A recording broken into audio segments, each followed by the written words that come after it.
sorry. I just saw something crazy. I'm sorry. I just saw something crazy. I'm so sorry if you commented on my song and you saw a reply that said, "I'm just a 15-year-old that makes music videos," to your response. I've banned them from the channel. There was a bot pretending to be me just then, commenting on every post, saying, "I'm just a 15-year-old that likes making music videos." I've banned them now. I don't know what the hell that was. Please, if you see it again, report them or let me know, because I deleted it. Oh my god. I think I've deleted all the responses, but I saw some people saying, "Really? Is that true?" It's not true. Please, that's not true. I'm not just a 15-year-old that makes music videos, okay? That's and yes, I'm obviously not. I'm a grown adult woman. I'm not a 15-year-old, please. I'm so sorry. I'm so sorry about that. It's been deleted now. Anyway, sorry. Hopefully it's all gone. Let me know if you still see any comments and I'll delete them. But yes, hello everyone. Welcome. Hello. Hi. I feel like that's sort of obvious. It's not obvious. I could be. I'm not, but like, obviously my voice sounds so high-pitched and cute. You could think so, potentially. Okay? You could... Why does my hand keep popping up? Stop! There we go. You could potentially think so, maybe. That's how cool my voice sounds. Yeah. But yes, don't even worry. Yes, okay. So hopefully they're all gone now. I've deleted them. But I apologize to anyone that looked at my my music video again and saw that. If you don't know, I uploaded a music video a few days ago. If you'd like to see it, please have a look. It's a cover of Duvet by Boa. It's a very good song. I really enjoyed making it. But yes, that is not what the stream's about today. The stream is about us looking at street food, and we're going to be going on a food safari together today. That's why I've got this outfit on. Okay, thank you very much for resubbing for 8 months. I appreciate it. Oh wait, hang on. I still got my pixel background on. Let me get rid of that. imagine that. Hello. Where is it? But there we go. Much better. We're going into the clear now. The bitrate is high. We're going to be going on a food safari together, looking at some street food from around the world, seeing what that's gonna be like. See all the amazing things that all different countries have to offer for food. And maybe I'll be inspired to make something new or try something new.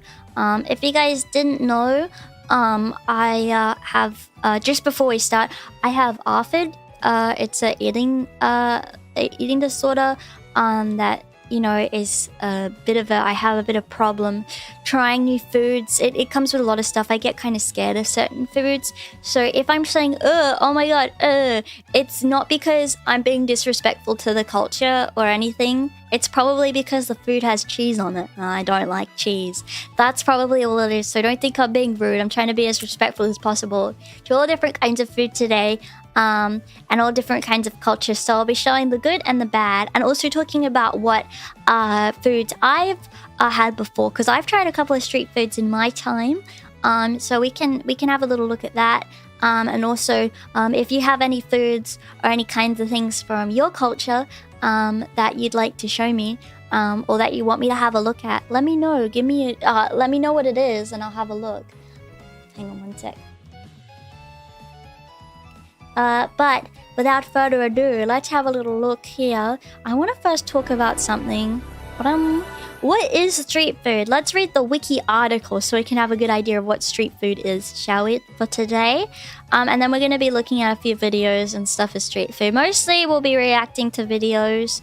I think most of them have Creative Commons on them, all the videos I'll be reacting to today. But let me know. It should be okay, but I'll be looking through a couple. Just make sure it's got like Creative Commons on it if you want me to look at a video, just so I can have a look, or something that is from a channel that should be okay for me to react to. Because I don't want this video to be taken down.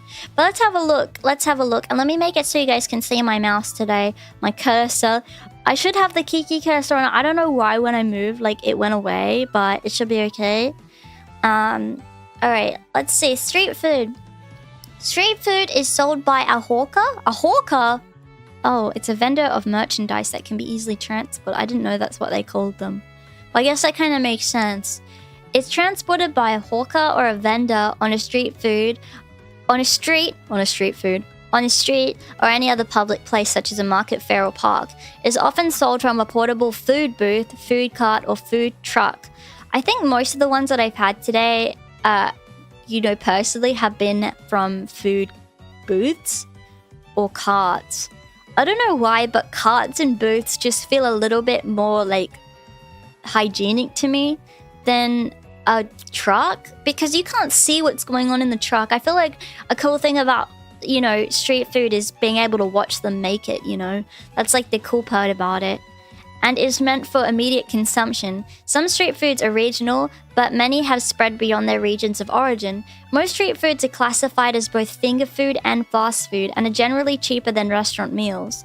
The types of street food, but now, well, that's what it used to be, but now I've seen food trucks, and I've actually never had anything from a food truck before, but I've seen food trucks that have very, very overpriced food now. Very overpriced food. I think they definitely rely on the fact that it's easily transportable and easy to just get. I've even seen, but you know, these days it's not many food trucks. They've got like almost a new way to sell food like that now. They have like Uber Eats, like delivery food, but instead of like it being delivered, it's like it's from a place, like almost like a food truck. It can literally be any like tiny little restaurant that you can't go into, but it can be delivered, and then they get to have the extra money from the delivery fee. But you don't know it's not from a restaurant. It's from like a little dinky place, if that makes sense.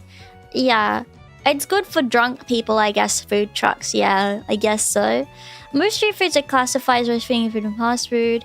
Okay, the types of street food between regions and cultures in different countries around the world. According to a 2007 study from the Food and Agriculture Organization, and also something about street food, which I guess makes it quite different, is that they don't need to go, from what I know, I don't think they need to go past the like the different checks that you need to do as a restaurant, that you as far as like from the food and safety organization and stuff. Like it doesn't need to be like as clean. They don't have as much I guess kind of like checks as far as that stuff goes, but I don't know for sure. I've never they still need some, but it's not like as much, I don't think.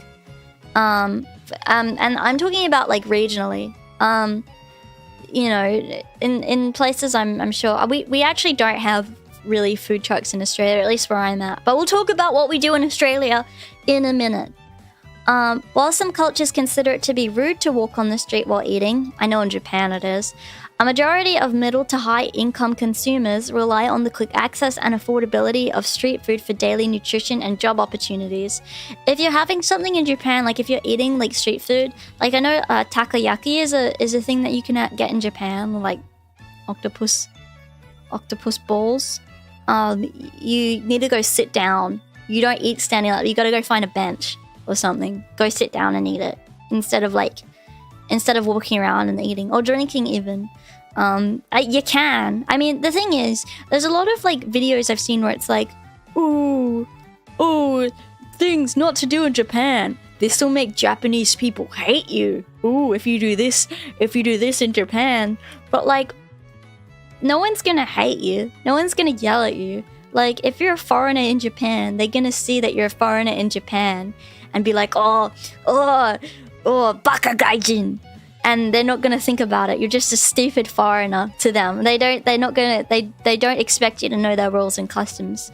And if you pretend you know the rules and customs, it's probably like, you're probably getting a bit of it wrong. Because it's just, and even if you're Japanese and you do it, like, no one's gonna like yell at you, but you're gonna get a few like stink-eyed looks. You're gonna get a few mean looks from people, or people going. But that's like about it. It's just like kind of an unspoken thing. But yeah, anyway. So yeah, in some cultures, it's definitely more of a thing. Like you get stuff from there and then you go sit down. So a lot of like food trucks or like kind of stuff like that in Japan, they'll have benches or like other things in front of them, or it'll be in a park where you can go sit on a bench. A majority of middle to high income consumers rely on the quick access and affordability of street food for daily nutrition and job opportunities, particularly in developing countries. I guess that's why you see them more in developing countries. I've gotten ice cream from an ice cream truck before, yeah, like soft serve, but only a few times because my dad's like, that's crap. Soft serve ice cream isn't real ice cream. Go to Europe if you want real ice cream. And I'm like, okay, Dad.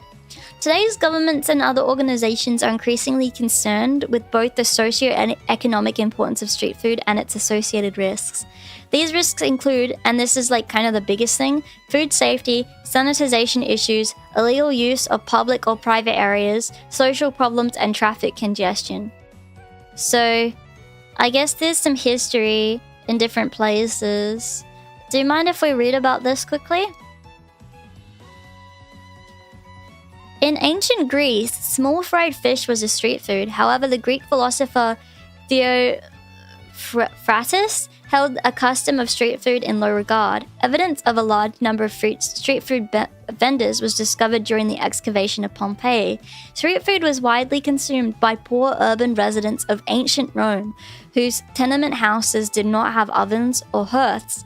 Chickpea soup with bread and grain paste were common meals. Is it bad that that sounds really good? I like chickpeas and bread and grain paste. Okay, that sounds really good, actually. Yeah, I guess Rome invented... No, they were Greece, ancient Greece. And you know, ancient Greeks did, apparently. However, you know the Romans love ancient Greece. They love them. They're like, oh, ancient Greeks did that? Okay, let's do it too. They're really cool. A traveling Florentine reported in the late 14th century noted that in Cairo, people brought picnic cloths made of rawhide to spread on the streets and sit on while they ate their meals of lamb kebabs, rice, and fritters they purchased from street vendors. So they'll go in and bring a little picnic blanket, have a little outdoor picnic. That's pretty nice. In Renaissance Turkey, many crossroads had vendors selling fragrant bites of hot meat, including chicken and lamb that had been spit roasted. Wow, they were doing that even then? That's really interesting. In 1502, Ottoman Turkey became the first country to legislate and standardize the sale of street food. Well, that makes sense because when I've seen Turkey, I've never really had Turkish food before. I've had Turkish bread, and chips. But I know in Turkish places they have gozlims. They have what they called? They have gozlims. They have kebabs. Those like meat, the little skewers, like with the meat around it that they cut off. I've seen those before. Yeah. So they even had kebab shops. I wonder if the people in those times would get like drunk off of like grapes. Like old grapes, and then go to the Turkish street place and have kebabs. Even then, people have been doing that since the dawn of time, I suppose. In the 19th century, street food vendors in Transylvania sold gingerbread nuts, cream mixed with corn, oh that sounds good, and bacon and other meat fried on top of ceramic vessels with hot coals inside. French fries consisting of fried strips of potato probably originated as a street food in Paris? Whoa! So French fries were originally street food in Paris? That's why they're called French fries? In the 1840s. Wait, French fries were only invented in the 1840s? They weren't even around for that long. What the heck? Not even for that long. That's crazy talk. That's crazy talk. And what did they do without it? I don't know why. I was imagining the ancient Romans, the ancient Greeks were eating French fries. Consisting of fried strips of potato. That's so interesting. Street foods in Victorian London included tripe, pea soup, pea pods in butter sounds great, whelk prawns and jellied eels. That does not sound good. And the Americas. Let's see what some of you guys are doing in America. Aztec marketplaces had vendors who sold beverages such as atole, a gruel made from maize dough, so like corn dough. Almost 50 types of tamales. Isn't that Mexican? With ingredients ranging from the meat of turkey. Rabbit! Rabbit! They had tamales made of rabbit. No! Why would you put rabbit in your tamale? Why would you do that to me? Ugh. As well as insects and stews. You guys were eating insects in tamales in America, and you guys get so angry at other countries for eating insects, but you guys were eating the bugs. You ate the bugs. You were eating the bugs. In America, you were eating the bugs. How do you feel? I bet you feel really stupid. I bet you feel so stupid now. Spanish colonization. Those are not European Americans. Shut up. Shut up. It says it's the Americas. That's good enough for me. Shut up. Sorry, I don't mean it. Spanish colonization brought European food stocks like wheat, sugarcane, and livestock to Peru, but most commoners continued to primarily eat their traditional diets. So, interestingly, so I guess like in other places, the commoners were eating street food, but in the Americas, was it for rich people?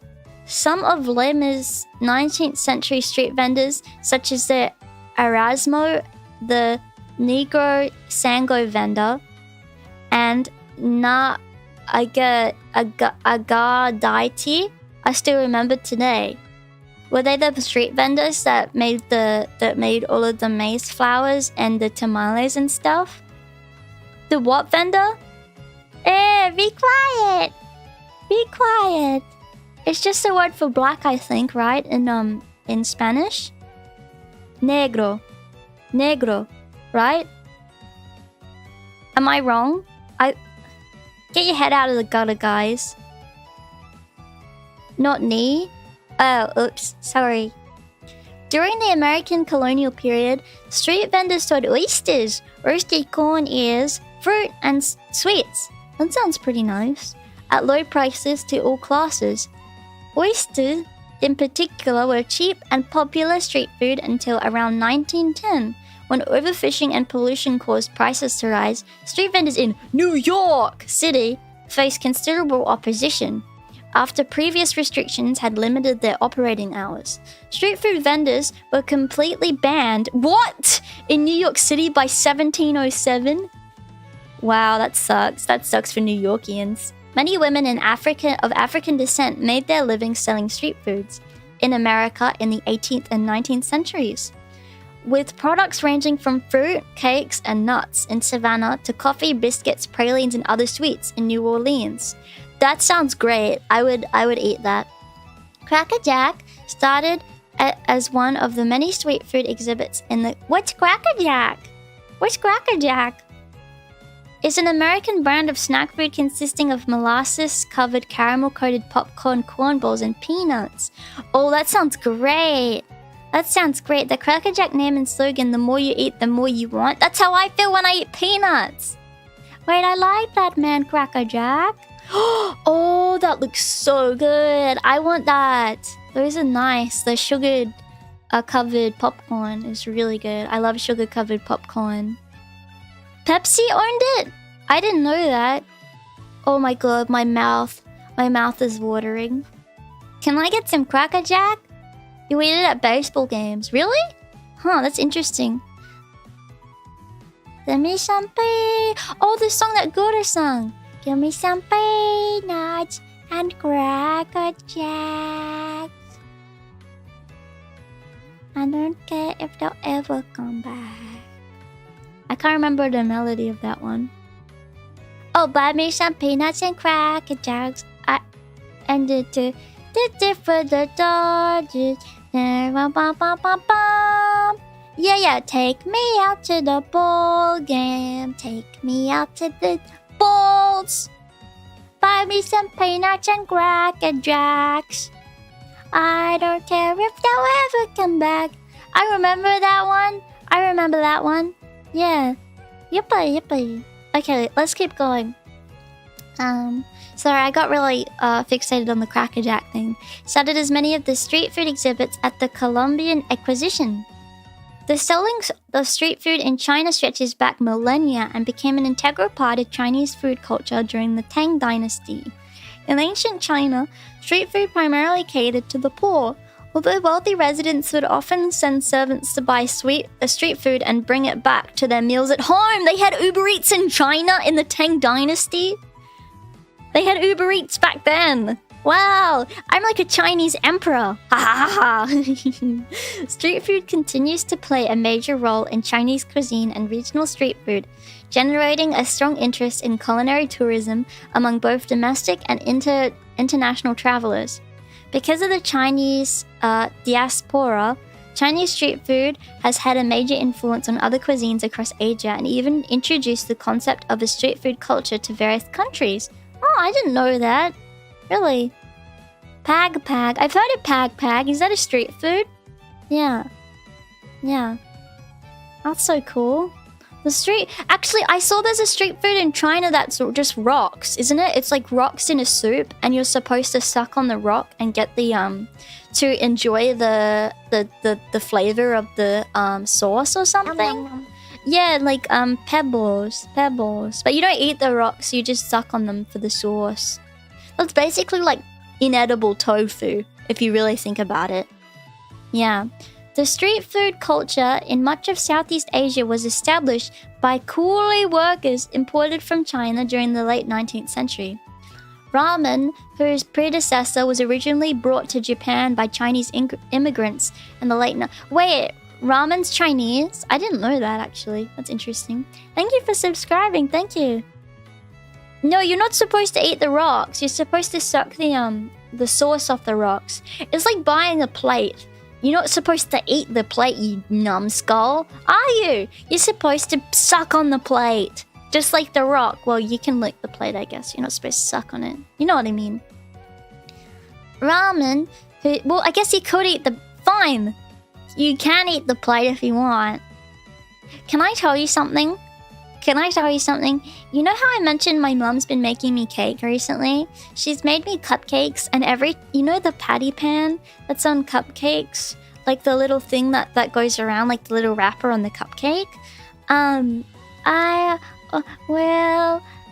always eat the patty pan. I always eat it. No, I eat it every time. It's so good. Like, why would I get rid of all of the lovely yummy stuff? All of the yummy stuff on there. Why would I do that? Yeah.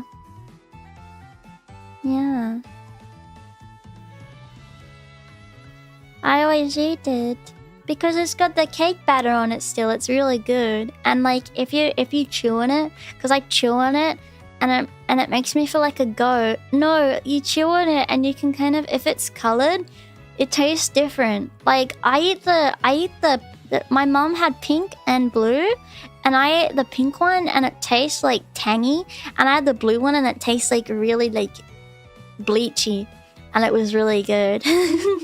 Yippee. It's really nice. Well, my favorite kind of paper is the paper from books, book paper. But like a nice book, not like the waxy paper, like the page, like a book page. Anyway, it doesn't matter. Doesn't matter. I haven't eaten in a while, besides from when I ate a patty pan, but that doesn't count. I swallowed the paper and it was good. Yum yum yum. I don't want to waste any of my cake. Anyway, so I can't judge any of the food shown today because I literally ate the patty pan from a cake. Anyway, so I didn't know ramen came from China. Chinese immigrants in the late 19th and early 20th century began as a street food for Chinese laborers and students who lived in Yokohama Chinatown. However, ramen gradually became a national dish of Japan and even acquired regional variations as it spread across the country. Street food was commonly sold by ethnic Chinese population of Thailand and did not become popular among native Thai people until the early 1960s. Now, I'll talk about Thailand for a little bit quickly. When I went to Thailand with my family, my dad had lots of different things in Thailand. We got my dad ate a durian for the first time. I think it would have been Thailand or Singapore. I can't remember which country. And we also had sugarcane juice as well. I had sugarcane juice. I have this here, sugarcane. And I'll be talking about how that's made too. But that's something I had in Thailand. Yeah, it was really good. Yeah. The durian's very stinky. Yeah, it's really stinky. I didn't have it, but it smells really bad. But apparently it's alright. My dad didn't really like it though. He said it was like soggy. Too soggy. Yeah. Durian's like a fruit. It's a stinky fruit. Yeah. But yeah, Thailand was nice. So Thai street foods are derived from, and something I love about Thai food is how much peanuts they use. Like I've had rice paper rolls, like rice paper wraps with like a nice peanut sauce. So good with the peanut sauce on it. And it's like more like a tropically kind of taste to their food. It's like Chinese food, but like tropically and like just a bit of oomph. It's not as like oily and dense as Chinese food. It's like light and like airy and like just I like it a bit better, to be honest. Yeah, I like all the peanut stuff. And pad thai is pretty good too. Pad thai with tofu is really good. I really like that. And there's this place that I go to, like this restaurant, and they have like mix of different Asian food. And I always get tempura vegetables, which is Japanese, with pad thai and teriyaki tofu, and it's very good. It's very good. Yeah. Peanuts with honey fried a little on the pan is really good. Yeah, it is. Peanut noodles are great. About 76% of urban residents in Thailand regularly visit street food vendors. 76%! That's very interesting. The rise of the country's tourism industry has also contributed to the popularity of Thai street food. Thailand's 103,000 street food vendors alone generated 270 billion baht in revenues in 2017.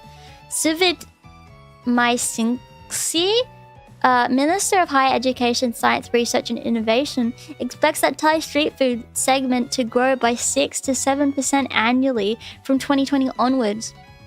Multiple studies shown that contamination of food that the street vendors sell is at the same level of the contamination at restaurants.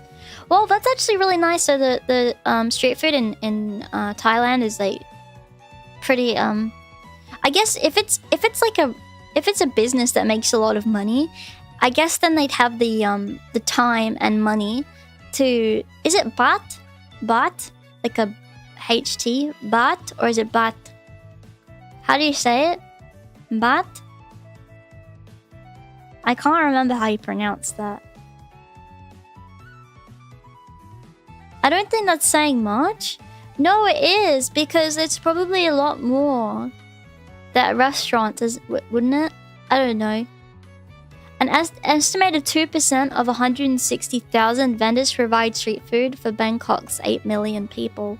Wow. Oh. The Arthashastra mentions food vendors in ancient India. One regulation states that those who trade in cooked rice, liquor, and flesh are to live in the south of the city. Another states that... Oh, can I mention something about India? I watched this documentary about India. Apparently, the street food and the cuisine in northern India is completely different to southern India. And which obviously makes sense, I guess. Like everywhere, kind of, they have like different like cuisines. But the people, I think in southern India, they really look down on northern Indian cuisine because there's they cook with a lot of bugs and stuff in their food, and they don't like it or something. I think I saw a documentary that may not be completely true, but I saw something about that. In Delhi, India, It is said that kings used to visit the kebab vendors on the street, which is still in operation. During the colonial times, fusion street food was created, which was made with British customers in mind. I guess something that people don't talk about much with India is that how much of the time they were like had British people there as well, right? They were under British, under the Brits or whatever. In Indonesia, especially Java, traveling food and drink vendors have a long history, as they were described in temple reliefs dated from the 9th century, as well as mentioned in 14th century inscriptions as a line of work. In Indonesia, street food is sold from carts and bicycles. Bicycles! Is that true? During the colonial Dutch East Indies period in the 19th century, several street foods were developed and documented, including satay. What is that? A Javanese dish of seasoned, skewered, and grilled meat. And dawet, or sendol, is an iced sweet dessert that contains pandan flavored green rice, flour, jelly, coconut milk, and palm sugar syrup. Oh, that actually sounds really good. I love pandan flavor. The current proliferation of India's vibrant street food culture is contributed by the massive urbanization in recent decades that's opened opportunities in food service sectors. This took place in the country's rapidly expanding urban agglomerations, especially in Greater Jakarta, Bandung, and Surabaya. Singapore has a large number of hawker centers. So those are the people that like sell lots of different stuff, like kind of like markets, which evolved from the traditional commerce of street food and was incorporated into UNESCO's list of intangible cultural heritage. Interesting. So maybe we'll read this around the world one in a little bit. It's quite interesting. Let me just have some water, okay? Yeah.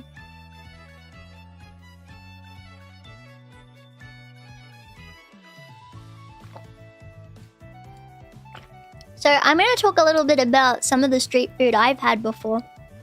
I've been very lucky and I've been lucky enough to have been able to visit lots of different countries in my life, some of which have street food. I think most have street food in them, and I'm very lucky.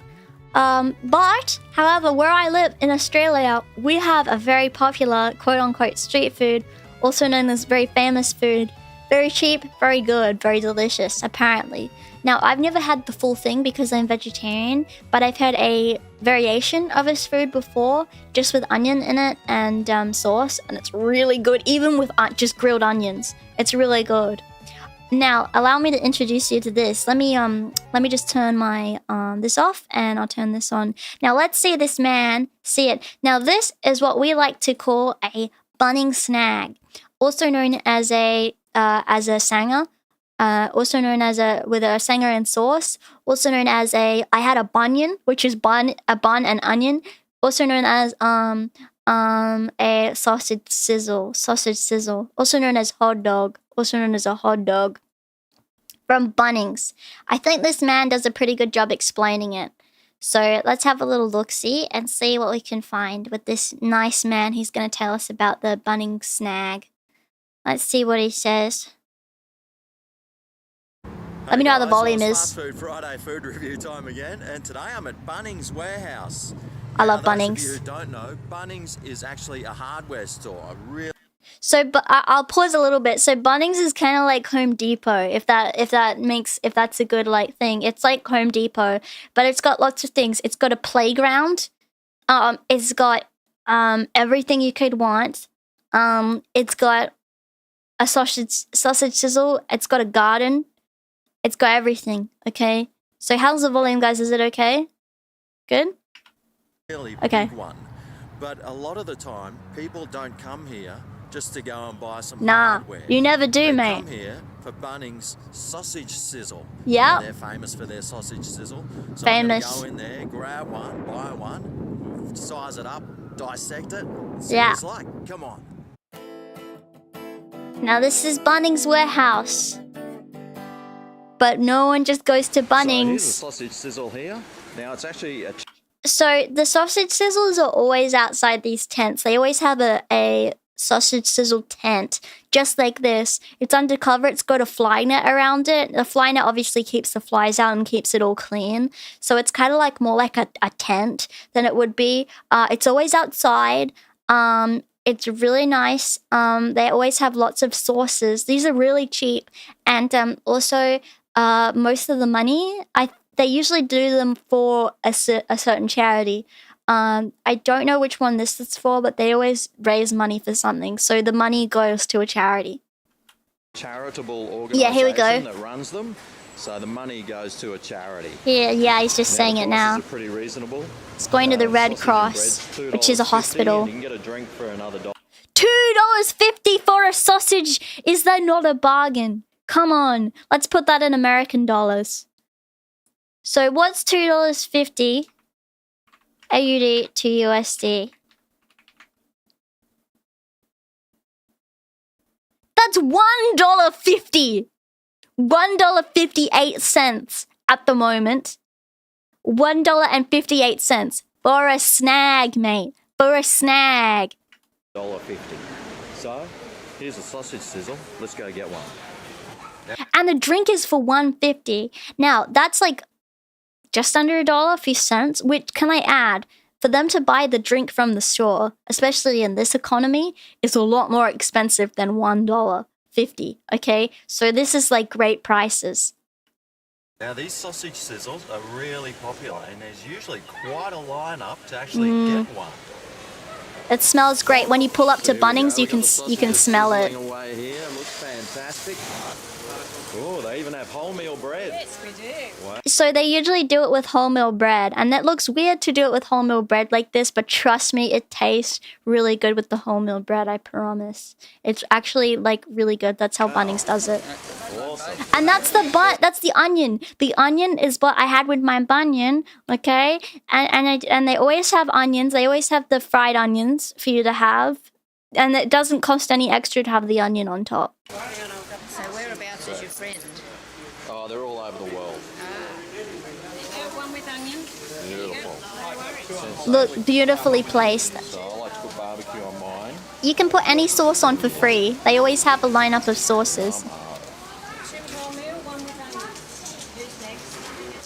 So here we go. I've got my Bunnings sausage sizzle hot dog here. Looks pretty good, doesn't it?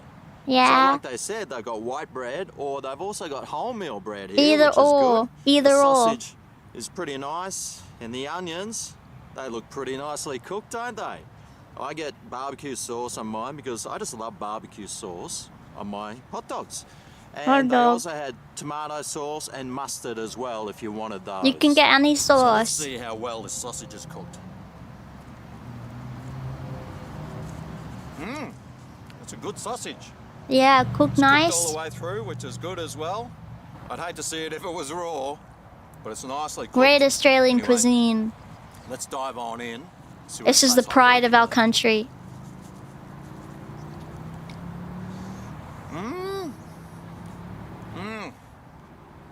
Oh.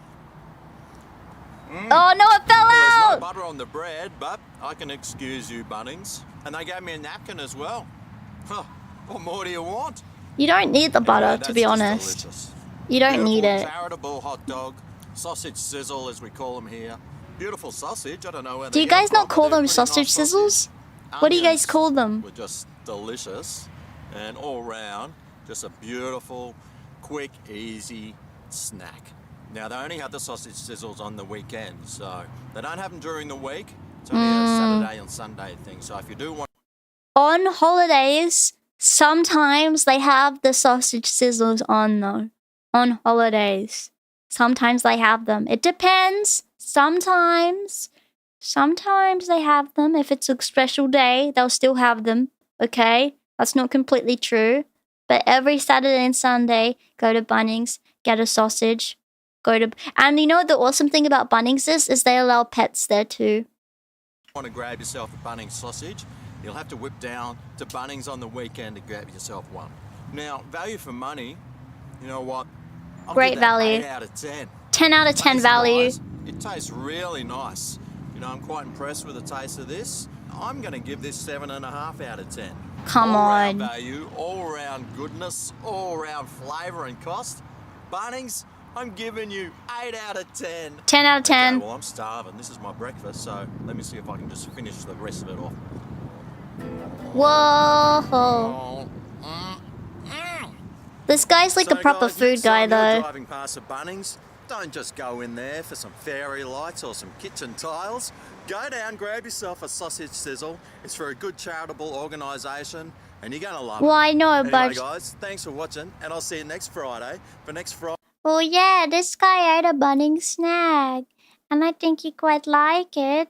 He quite liked the Bunnings sausage sizzle. Now, I've had one with onion and sauce, and I'll tell you this, it's very delicious, and it's quite good. So if you ever go to Australia, please have a sausage sizzle. Okay. Now this guy's a chef. He's a chef, okay? So he's not like Michelin star style, obviously, but it's pretty good. I think it's pretty good. Pretty good. Yeah. So if you ever pop down, please be sure to get a sausage, alright? Don't overlook them, okay? Okay, so yeah, that's what we have here in Australia for street food. I'd say this is a street food. Very, very cheap. It costs you a gold coin, basically, a gold coin. Sausage sizzles are a pretty big thing in Australia. For a special event at school, like when I was at school, there was always a sausage sizzle. They always do the onions. They always do the sauces just the same. It's a pretty big thing here. They're usually like a gold coin, so like a $1 or $2. So it's like a pretty normal thing in Australia to have it. We always call them a sausage sizzle, so that's just like if you're getting hot dogs made. I know that hot dogs are also a thing in different countries. Isn't it a Swedish thing? Swedish hot dogs as well. So yeah, it's pretty cool that we have those. Now I'm going to talk about other things that I've tried around the world. I've been lucky enough to be all around the world and have tried lots of different food. But I'm talking about the street food.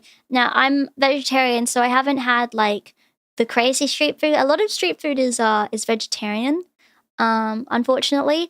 Sorry, isn't vegetarian. It is made of meat, which is fair. It's a quick and easy thing to just have a grill out there to grill something, so that's fair. But I'll talk about something that I've made before or I've had before. Now, this is something I had when I went to Thailand. Is sugarcane juice. And I'll show you how they make it. It's really cool. They make it right in front of you, like really fast. They whip it up. It was really good when I had it. It's very sweet. So yeah, and it's pretty hygienic, I suppose. I'll show you. This is all Creative Commons, by the way, but I'll link what I make for this down below. Let me know what the volume is, by the way. I think this is in India, but they have them in Singapore too. A lot of these are in other places of the world as well. So they have a machine like this. With the machine, look, what he does is he puts the sugarcane through, and that like juices it.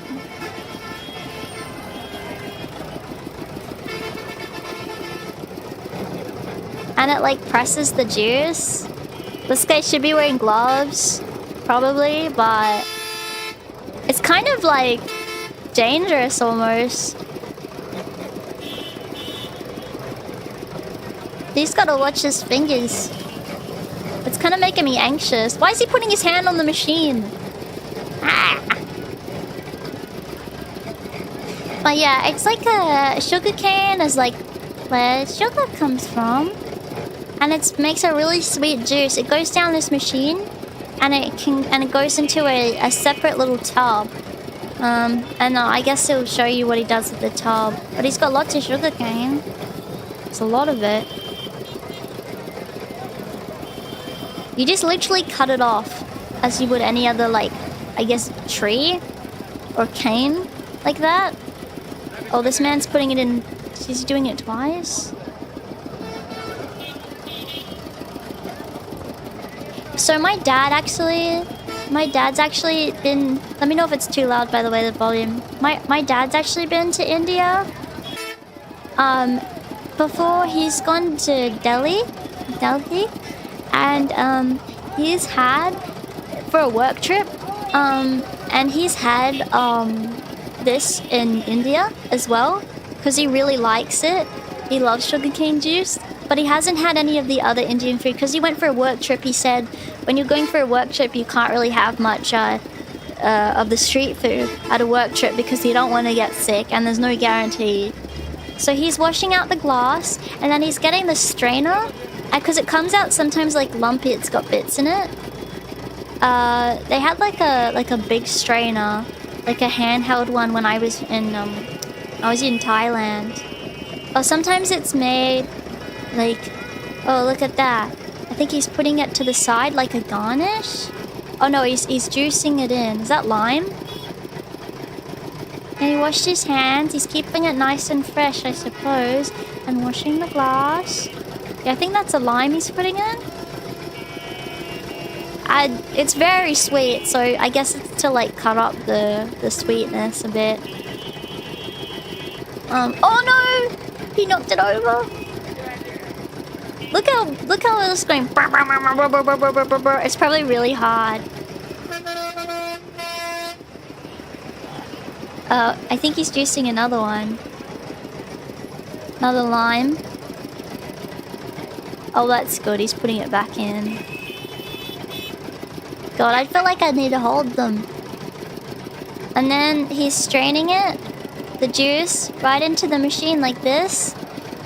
And it looks like yucky green juice, but trust me, it's like actually so good. It comes right from the plant, and it's really yummy. And it goes straight to you, and you can see the person naked.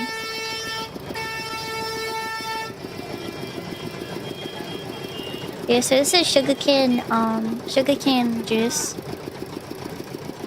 It comes out kind of foamy. It's like an interesting kind of stuff, but it's like nice and light and foamy. God, this honking is making me all nervous. All the honking. I don't know how these street vendors do it. What he's doing is he's cleaning it out again. What is this, a bike? Oh wow, so I think this is the street thing. The machine that he's using is connected to a bike that he rides around. That's really interesting. How is it? Why'd he blow it? You don't need to blow it. It's not hot. It's very refreshing though, and it's pretty nice. Yeah, there's so many people. I think a lot of the time in India, my dad said that they have all the street stuff is like all right next to each other in like rows, so you can go to the different vendors and you can get like, I don't know, like say you want like a samosa. Oh no, he has had a samosa. He's had a samosa in India at a street vendor. He's had a samosa. Yeah, he's had samosa and then he got the sugarcane juice. And apparently he said the samosa was really good. He said like it doesn't look very good, obviously, because they're not being great with the presentation, but the taste is amazing. Like really fresh and authentic stuff. I'm not sure how the curry would be though. Yeah. They chug it, well you gotta chug it down. Because also, okay, I don't know if you realize, but the cups here, now when I went to Thailand, it wasn't like this. But I think here the glasses are they're reusing each glass again and again. So he's washing it. And I think probably like they're reusing the glasses, so they have to drink it quick. They're probably doing it so they can go get it and then go right back to work. I think that's a lot of the time what they're doing. So yeah, anyway, so that was the sugarcane street food.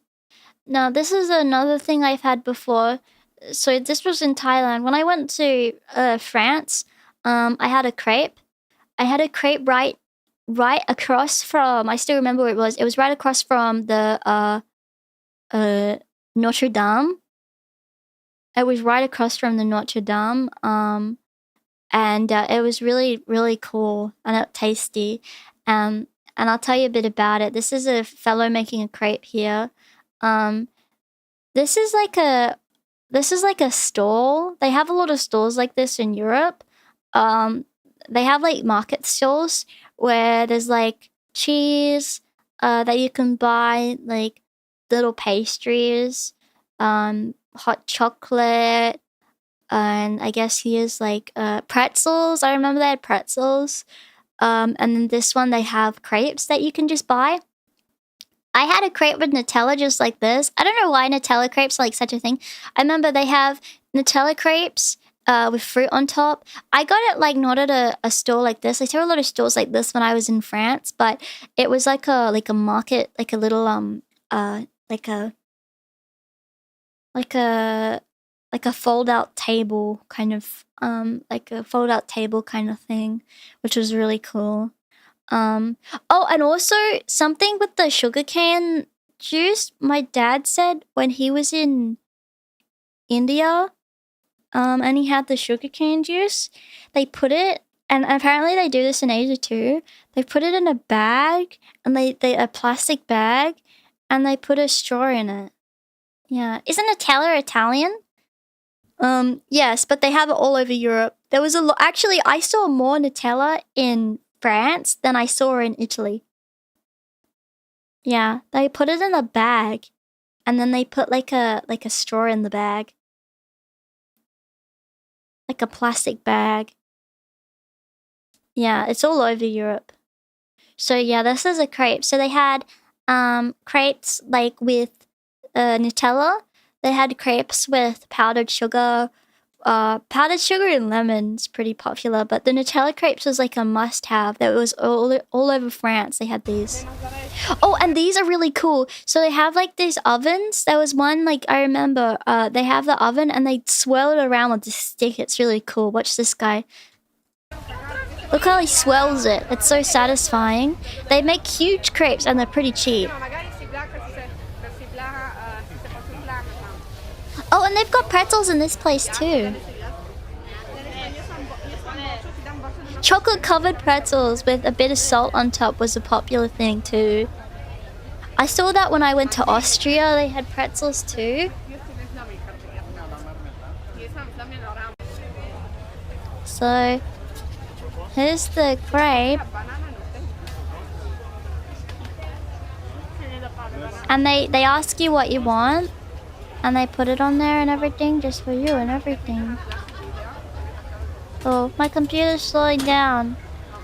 Wait, sorry, 1 second. My computer's going really slow. Wow, it's going fast again. No, it's going fast again. I'm all traveled? Really? Thank you. Yippee. I guess it's gonna slow my... Actually, let me use something I've used before for this. If this is going bad. Aha! No, I can be faster. Sorry, it just uses a little less RAM. Oh crap! It uses it's so I use less RAM. Okay, this should be better.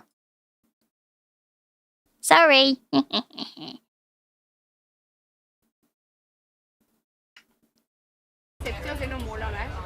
It's still slowing down. What the fuck?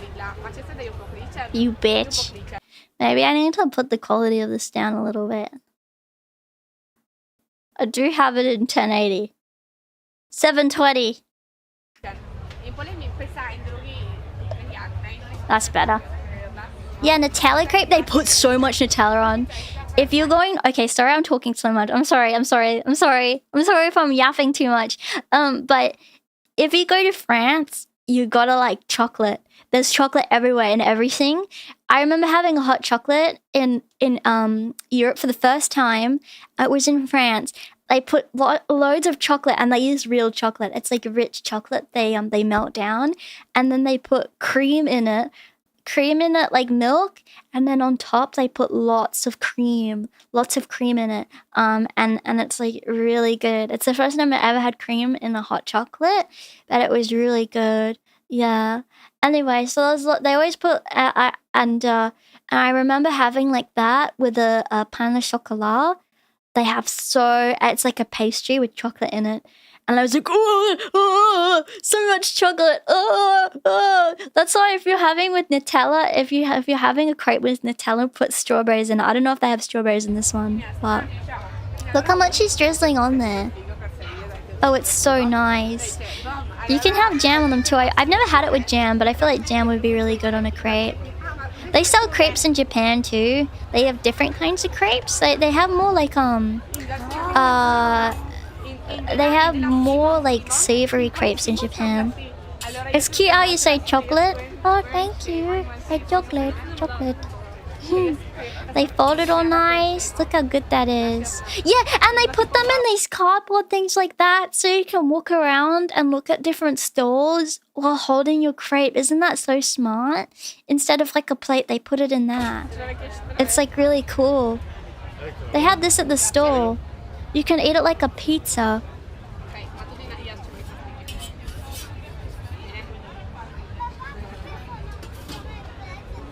Yeah.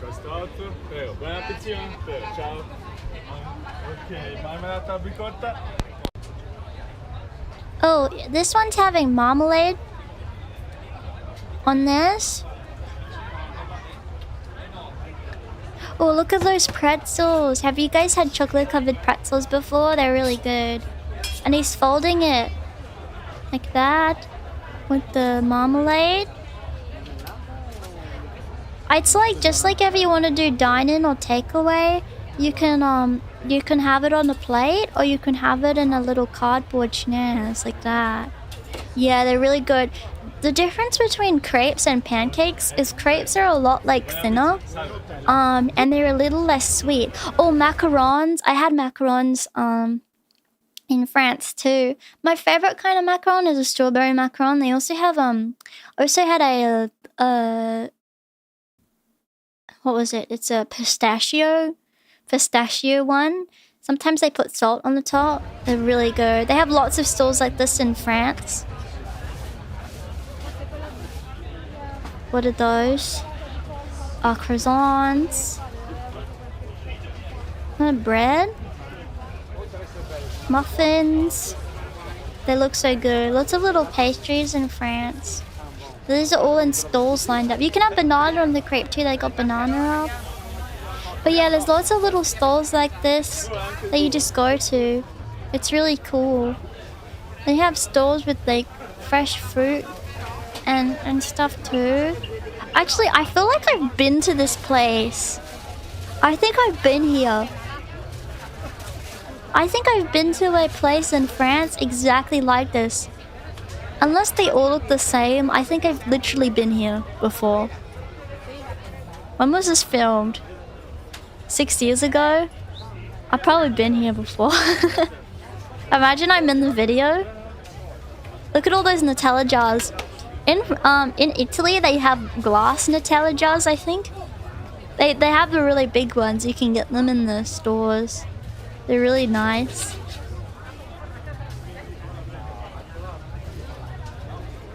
I didn't want to put it because they're so common. We could probably watch a video of it. But they've got, in Italy, they've got those, oh, look at that Nutella. Oh, that looks so good. Oh my god, look at the drizzle. Sorry, what was I saying? I can't remember what I was talking about now. Oh god, that looks so good. I haven't had Nutella in a long time. I remember having toast with Nutella in Europe.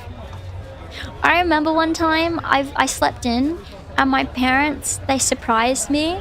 They went to this like patisserie in France and they surprised me with like a big, like it was in like a cardboard tray of different pastries in the morning, and I got to have pastries for breakfast, and then we went to Disneyland. It was like the best day ever. I was so excited.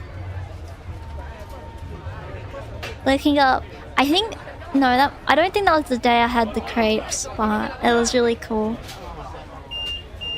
Super exciting. Yeah, I'm pretty spoiled. I told you guys this before, I'm pretty spoiled.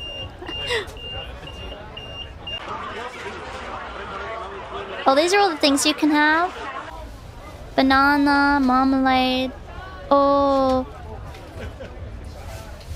These are all different pretzels.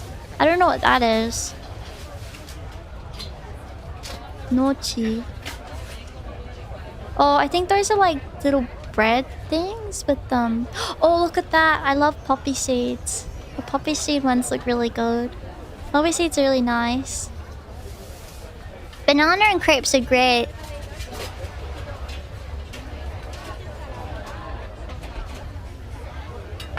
Why did you make an imposter account of me? That's not nice.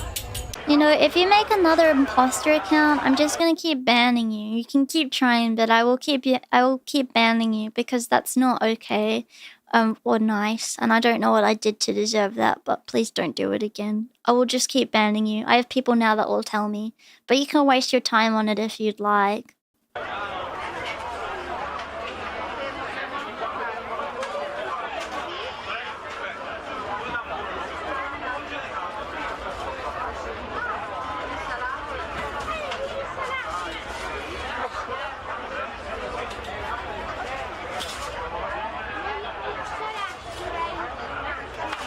Oh, look how good that looks. Yeah, so there are lots of now. Crepes. If you send me videos to watch, just make sure they're Creative Commons. So here's the next thing I had in Europe is roasted chestnuts. I didn't realize, but apparently roasted chestnuts are a thing all over the world. I had no idea. I had them in Austria, I think. Or was it? Yeah, it was Austria. I had the roasted chestnuts. But apparently they're a popular autumn and winter street food in East Asia, Europe, and New York City. I didn't know that. I had the European chestnuts. It was in a Christmas market in Austria. It was really lovely. I remember having them and it was really delicious. So yeah, I didn't know they're in China, Korea, Austria, France, Italy, Portugal, New York. So many different places. But I've got a video here of roasted chestnuts. Are pretzels religious in Europe? I love a good pretzel. Nom nom nom nom nom nom nom. Nom nom nom nom nom. I don't know. I've had pretzels at church before, but I thought they just brought them in because they were yummy, because sometimes they bring food in because I'm a lucky, lucky girl. Oh, I need to take this off for 1080. If it fucks with my stuff. Here we go. It's for Lent? Oh, duh. No, I don't want picture. Take it out of that. How do I take it off of this? There we go. How can you tell whether said video is Creative Commons? When you look the video up, you can, how do I show you this? When you look a video up, you know how you can choose your filters on the video? There's a Creative Commons filter that you can press when you search up a video to find it. Anyway, so this is a man. He's making roasted chestnuts. Where is he making? He's making this in Slovenia.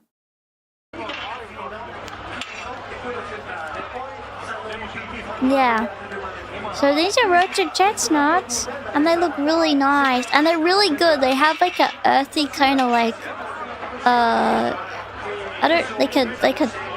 cooked kind of taste. They're comforting and nice. And you can have them. They put them in food. I know in Asia they put them in some foods. You can grind them up and eat them. They're really good. So you see what they're doing with them here? So they roasted the chestnuts. I hope they don't burn their hands. I'd be so nervous doing this because I feel like I'd cut my hand. I think there's lots of different street stuff here. I think instead of like street stalls in Europe, a lot of the time, like what they'll do is they'll like have like almost like big fancy markets, almost. Yeah, they're nice on a cold day. I remember having roasted chestnuts and schnapps, like alcohol. Those are like Christmas market foods. And they're like Christmassy kind of yummy food. Well, schnapps isn't food, but it's like Christmassy stuff. But yeah, they have them all around town. Actually, remember when we looked at the Christmas markets? There were roasted nuts. There. I think it was chestnuts. But you see what they're doing? They're peeling it and everything.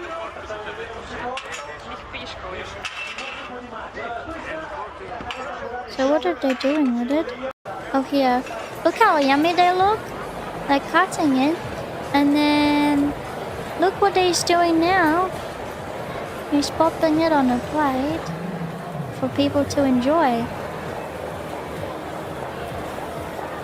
For people to enjoy on the plate. I don't think what they're doing now. Are we gonna see someone eating them? They crush them out sometimes, or they bag them for you to eat. Oh, I wish we could have seen someone eat it, but whatever. But yeah, I bet it varies depending on if you've had like an Asian one or if you've had another one. I'll talk about something that that my parents mentioned seeing at a street, like at a street market in Singapore. I can't remember this. I've like been to Singapore before. I don't think they showed me because I didn't buy it. But they mentioned that they saw this. They were at it was at a market. They obviously weren't doing it there, but they had like a store where they were selling it. They were selling pig's blood curd. Yeah. And pig's blood like you can just buy it. And like had it there and they were cooking with it. Just interesting stuff. They had stalls and they had pig's blood just there. Which was interesting. I just wanted to let you know. Apparently it has health benefits. Yeah. But that's sometimes the stuff they have in Asian places. Almost looks like they're cooking it and preparing it like tofu. Just interesting. So this is something that a champy said for me to check out.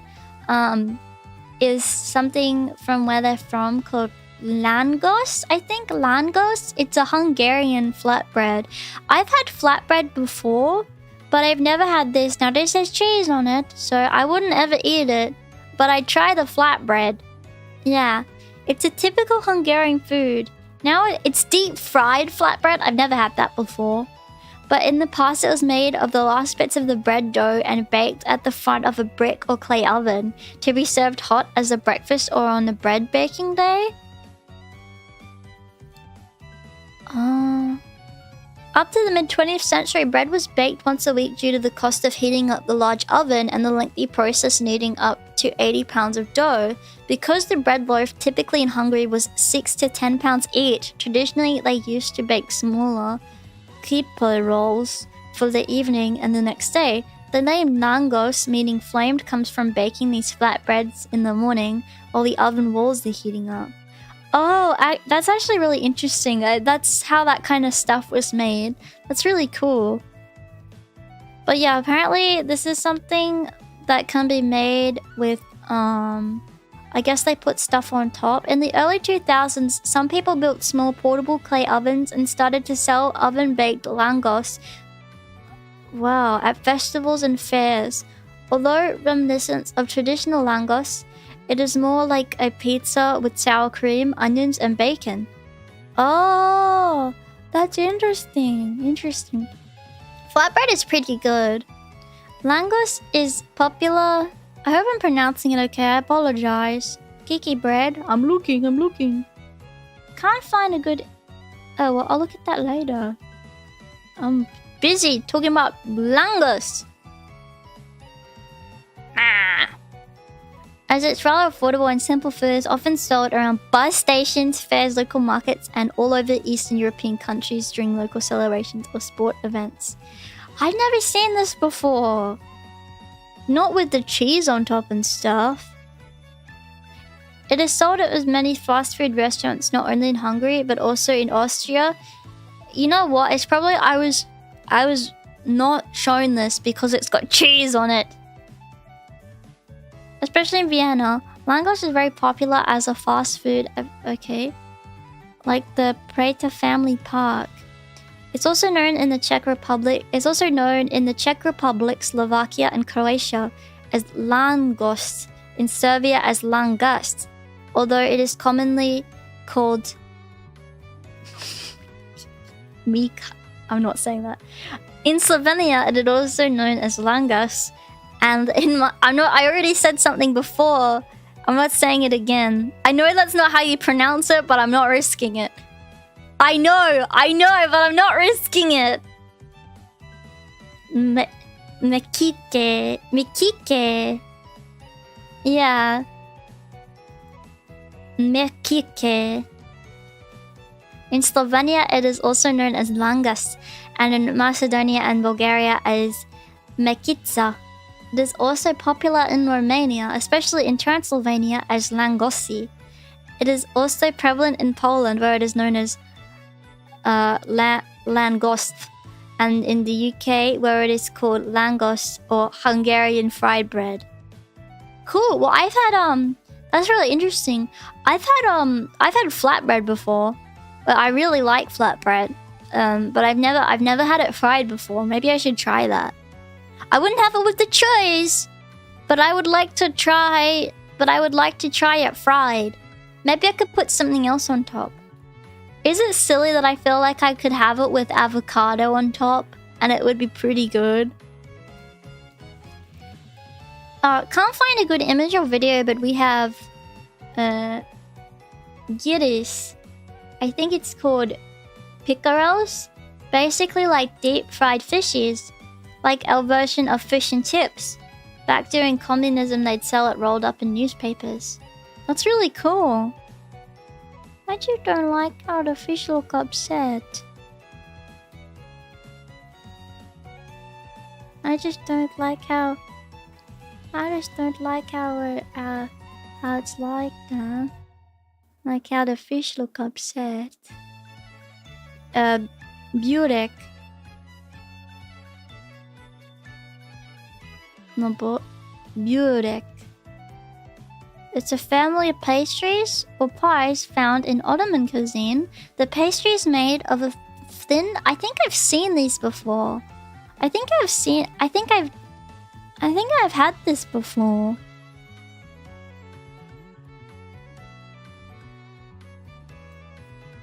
It's like savory. It's a thin flaky dough. So it's kind of like a pasty, but with nothing in it. Meat juice, but yeah, it's like a pasty or potatoes. It may be prepared in a large pan or cut into portions after baking or as individual pastries. They're usually baked, but some varieties can be fried. Burek is sometimes sprinkled with sesame or nigella seeds. And it can be served hot or cold. It is commonly served with ayran or yogurt in Turkey, Albania, Bosnia, or Herzegovina, Croatia, Bulgaria, Kosovo, Serbia, North Macedonia, and Romania. It is common of Sephardic Jews to have burekas for their Sabbath breakfast meal on Saturday mornings. Interesting. The English name burek comes from Turkish burek. While burek is used in countries of the former Yugoslavia. Oh, Hamburg. That's just about the origin of it. Regional variants. So it's different in different places? Oh, so sometimes they have them in different shapes and sizes and with different thing in it. This actually looks pretty good.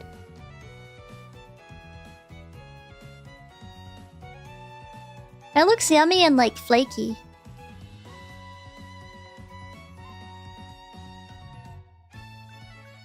in triangle, like it has it in a triangle like a samosa.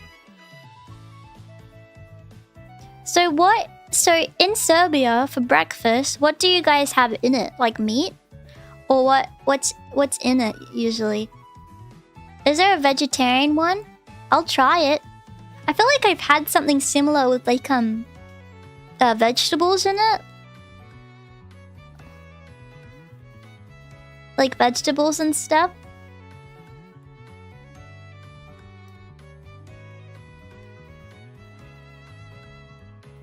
Meat or cheese most often.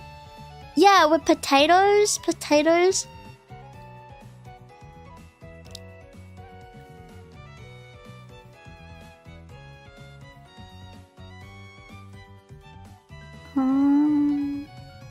Yogurt. Like Greek yogurt? Interesting. You've had it before? Oh wait, you've had something... Wait, let me look this one up. Wait, I think they have this one.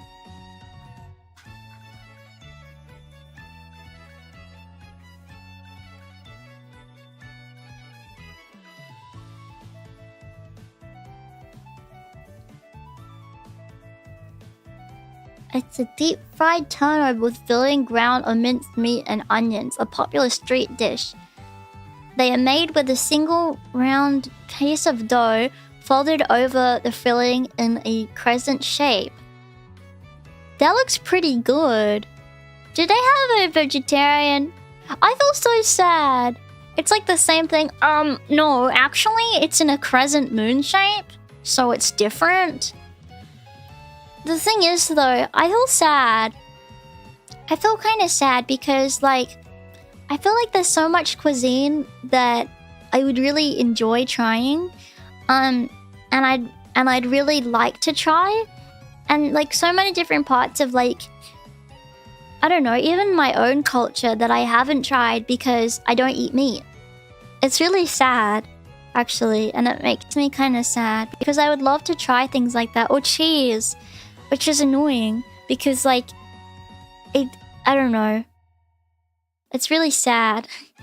There's a lot of things I haven't tried because of it. Not that I would ever try anything like pig's blood, but stuff like this would be really nice to try because it looks pretty tasty. Now I want to show you guys something. Oh wait, you said to look something up. Check out perpetual stew. Okay. I could have it veggie, yeah. A perpetual stew, also known as forever soup, hunter's pot, or hunter's stew, is a pot into which foodstuffs are placed and cooked continuously. The pot is never or rarely emptied. Wait, I feel like there's something like this in Korea. Don't they have something like this in Korea where they but it's like what they do with kimchi. Don't they do this with kimchi? They like have like a whole thing of it and they just take it out and keep it fermenting, right? Am I crazy? And ingredients and liquid over are replenished as necessary. Such foods can continue cooking for decades or longer if properly maintained. Is that like okay?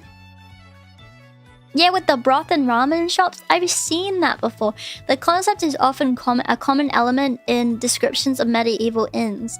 Foods prepared in a perpetual stew have been described as being flavorful, but I just don't like the idea of it. I wouldn't have it. I don't know. That's why I'm weird with like pickles and pickled things. Like it's just like, oh, why are you keeping it around for so long? Like just stuff like that. Like I don't know. I just don't like the I just don't like the idea of it. Flavorful due to the manner in which the ingredients blend together. Various ingredients can be used in a perpetual stew, such as root vegetables, tubers, potatoes, yams, and various meats. Like the idea of having root vegetables and like stuff with like potatoes would be nice, but I don't know. Perpetual stews are speculated to have been common in medieval cuisine, often as pottage or potafio. Bread, water, or ale. Oh, this is a quote. Modern examples. The tradition of perpetual stew remains prevalent in South and East Asian countries. This is what I thought. Yeah. Notable examples include beef and goat noodle soup served by Watana Panich in Bangkok, Thailand, which has been cooking for over 50 years. What? Would you guys have something that have been cooked for 50 years? Would you do that? I don't know if I could do it. I don't know if I could do that. Are you sure?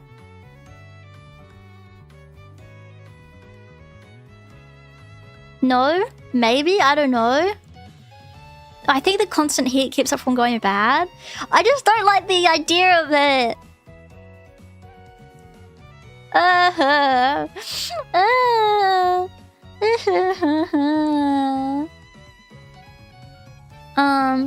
An Odin broth from Otafuku in Asukusa, Japan, which has been served the same... What? Which has served the same broth daily since 1945?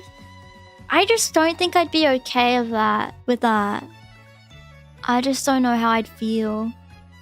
In July 2023, a perpetual stew club organized by social media personality Annie Rowerda gained headlines for holding weekly gatherings in Bushwick, Brooklyn to consume perpetual stew. Hundreds attended the event and brought their own ingredients to contribute to the stew. The stew lasted for 60 days. Well, that sounds like baby stuff to me now that I've heard of stuff that's been going for 50 years and since, what, 1945? I don't know how I'd feel about it. That's interesting though, that's cool to learn about. I don't know if you guys, would you feel comfortable with it? Now, here's a couple of other things I've got here. That I feel like would be fun to look at. I've got a couple tabs open that we can look at for different cuisines. I was looking at some before when I was looking up cuisines and things. Let me see what we've got here. No, wait, don't look at that. Sorry. I was just watching. Just wait, look at him. He's floating through the store. Sorry, that's not what I wanted to look at. Sorry.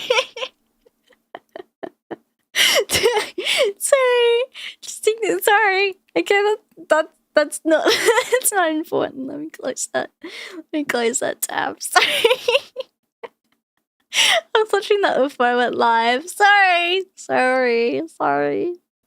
Was it real? Yeah, it was real. It was real. Oh, sorry. Okay. Oh god. Okay, this is about Nigerian street food, which I thought would be interesting to look at. Let me know how the volume is. This is all Creative Commons again, don't worry.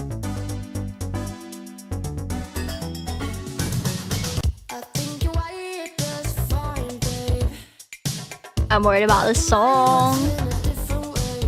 Flying all the way from Lagos down into Abeokuta, we are coming to have a taste of what we call the African cuisine, or what we can call the northern Nigerian kind of delicacy called suya. Suya. The kind of delicacy you will have the northerners prepare, and like my northern brother. Oh, sorry, turn it down. Handling it here, starting from Soyanu, Sani, and Nasu over there. We are going to be enjoying ourselves with nice suya here. The suya we are going to be dealing with, we want to eat enough suya that will make us outstanding in Abeokuta. Okay. 1,000 naira. $2.50. That 1,000 is just less. Was that how much it cost? You know? And these are the 500. Too quiet. Sorry. Oh, so let's look at this. Is that better? What is this? This is what I'm going to be taking this night. And I feel like just finishing it up here. So you're going to. What's that sound? For me. Okay, everyone, all the way from Lagos, I decided to move down to Abeokuta. So they're from Lagos? The Funkify Suya. If you are looking for anywhere to get a very unique suya that can change your walking steps. Whoa, Then he's you need to cutting come to what we fast. call Iwe in Abeokuta. It's happening live here. I'll be taking what I call my pepperoni suya. Just follow me. Pepperoni suya. So, Sunny is the anchor guy here, helping me to undo my suya Oh, in a okay. pepperonious way. Okay, over to you, Sunny. So, just garnish it. Yeah. Oh.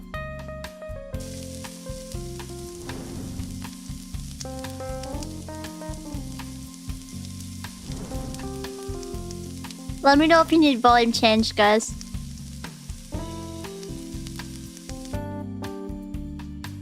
Would you guys try this? It's like a kebab, I think.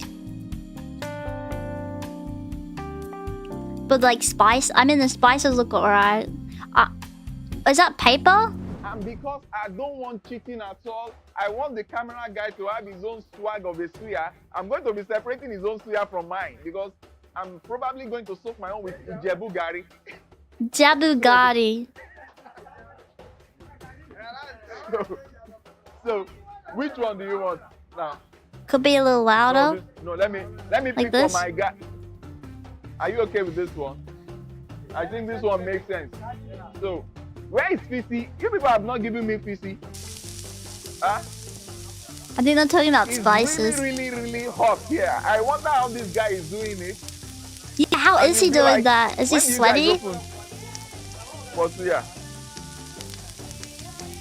1990 when? Eh? 1991. This location has been open since 1991, and I'm finding it interesting that I'm just discovering here now. So is this one done? Let it be dry. Let it be dry very well. Is he getting cooked? Well dried up. So It must smell case you are good. wondering, in Nigeria we have numerous tribes, and the Tribes. particular tribe that know how to prepare the best of suya are the northerners. The northerners know how to really spice The northerners their are suya better at and making make it come out suya. in an amazing way. And that's why if you come to Abeokuta, just try and locate this place. Come with your Ijebu Gari and enjoy the sparkle. I would like to have a taste of what this is for. So I guess they come on the skewer? It's like meat. He's not being cooked as part of the meal. Look how quick he is at cutting. What the heck?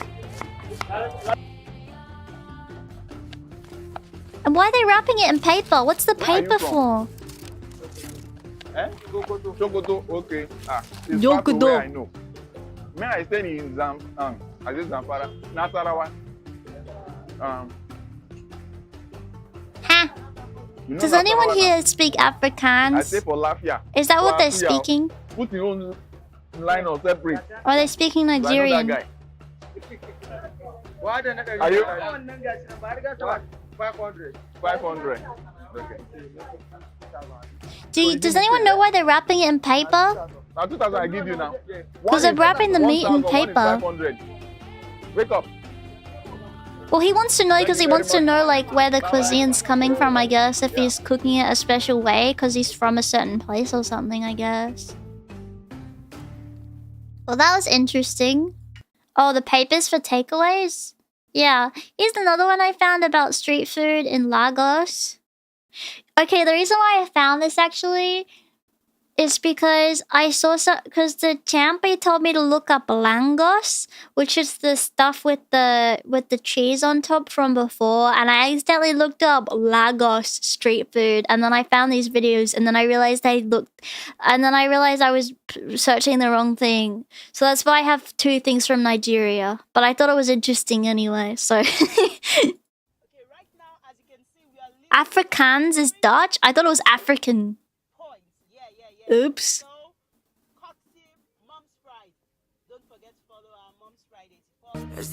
Oh, Jesus.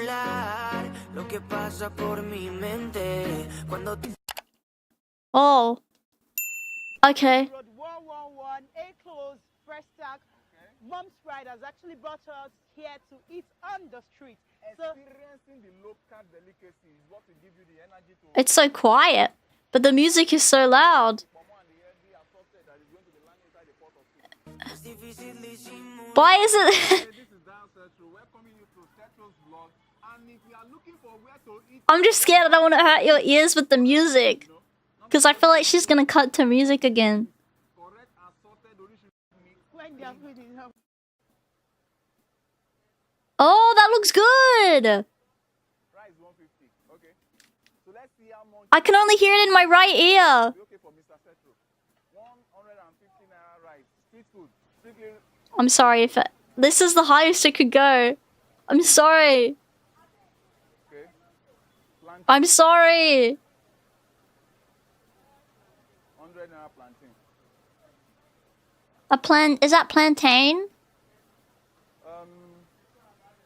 Plantain's really good. I've had it before. You have pomo. Okay, give me pomo.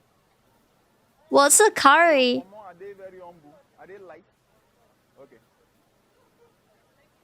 So this is for $1.94. Normal meat. Okay, give me 2 meat. Sorry. Meat, no fat. Yeah, this is more than the sausage sizzle. Ow! Ow! My ears. Okay, I'm not listening to this anymore, but that looks cool, doesn't it? More than the sausage sizzle. I think that's all they were making anyway. Now they're yapping and eating. So that's it. That's it. Anyway. Sorry. I feel like they're doing this on purpose. Oh, look what I found. Look, this is India again.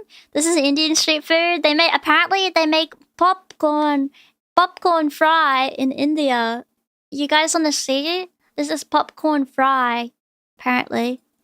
So apparently they don't mind cooking with corn in India. I see. So anyway, Italian hot dog. Are all these Creative Commons? Please tell me this. Please, could you reply to your own video and tell me if it is Creative Commons? Let me know.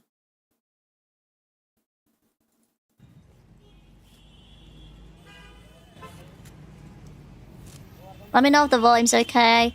So it looks like they got hot coals. They've got corn. They're peeling the corn. Don't they call this an ear of corn? They're frying it up.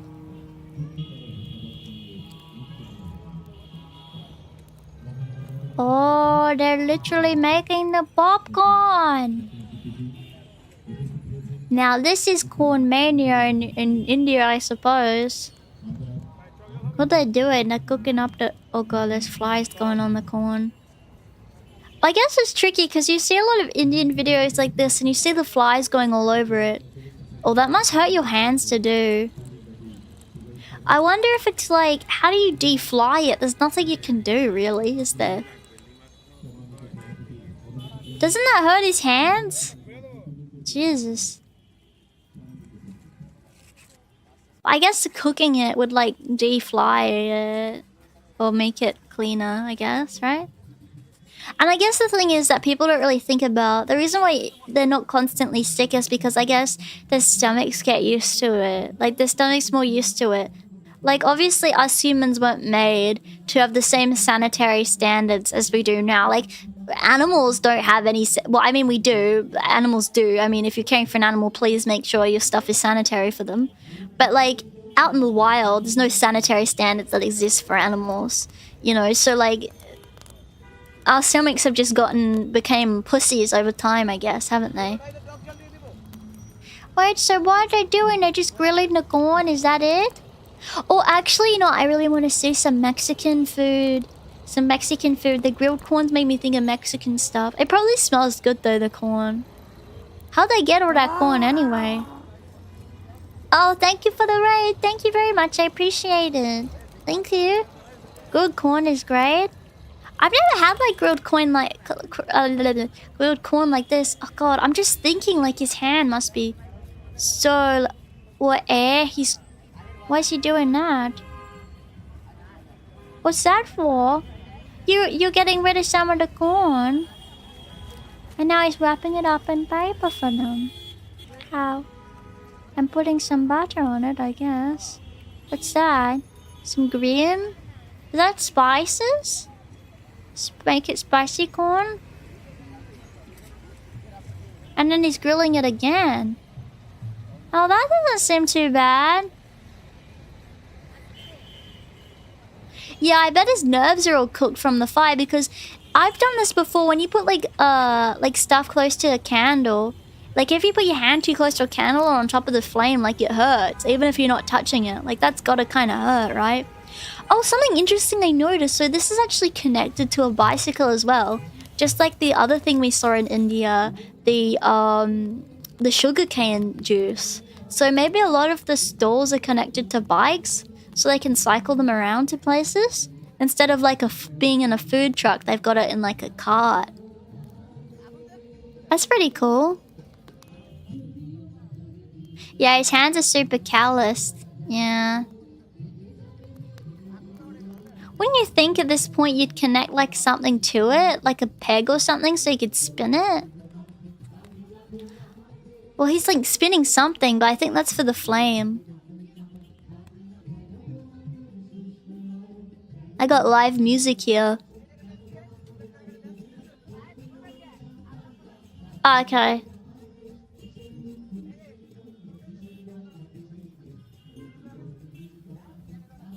My dad can stick his hands and on a fire and it doesn't bother him one bit. That's really scary.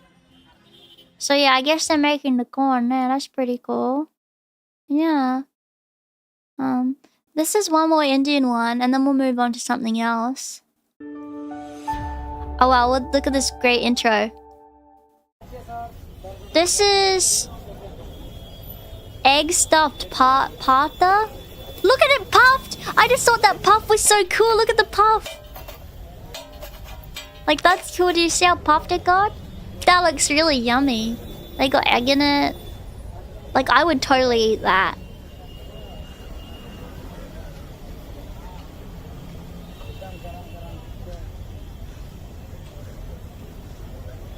Oh look, he's... Oh god, how is his hands not hurting? So I guess he's making it all himself with the dough. Well, look how fast he is. I guess that's cheese if you wanted it, but I don't really want that.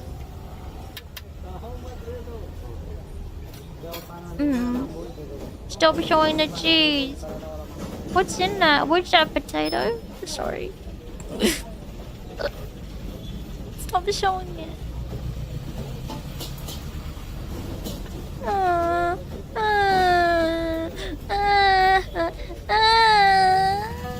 Okay, it's finished. Now he's getting the dough and rolling it out so I can puff it up. It actually looks really cool. And he's popping them on the oven, popping the dough on it and making it all nice. That actually looks really cool. Oh my god! How is he doing that? You see how hot it is? And he's putting them in the middle, I guess, to where the flame is.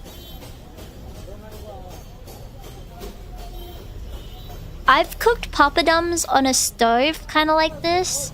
And I do puff up like this and it's pretty cool. I don't think these are papadums though. I think this is like some kind of bread, but it's really cool making papadums. And I guess he's putting that in the middle for the egg. Spices and stuff, maybe. For the middle. So it's like an omelette on the inside. This actually looks really good. The good thing about Indian food is that there's lots of vegetarian options for me. I feel like this would be too spicy for me though.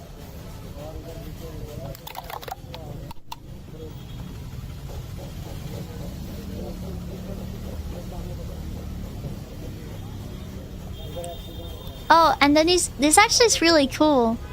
Putting the mixture in.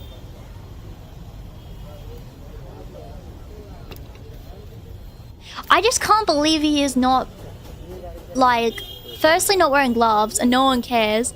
And secondly, he's touching the hot stove with his hands. Like, you must have crazy calloused hands for that. Like, I'm surprised he doesn't have burns all over his fingertips.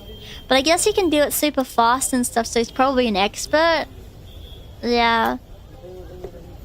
It looks like a giant pain to make, yeah. Like, I think the thing with street food, like, one of the novelties is that it's fast, right? But, like, this would not be fast. Having to do each thing. Like, you'd probably have to wait a bit longer for this. And he's opening it up like a schnaz. Look, popping the mixture in. And then, oh, that looks cool! Watch it pop! Whee! Whee! Whee! Whee! Pop! Pop! Pop! Pop! Oh, he's flipping them like pancakes! Pop! Pop! Pop! Why does he want him to puff up? They're cool if they puff. Why is he deflating the puff? He's deflating it. Puff!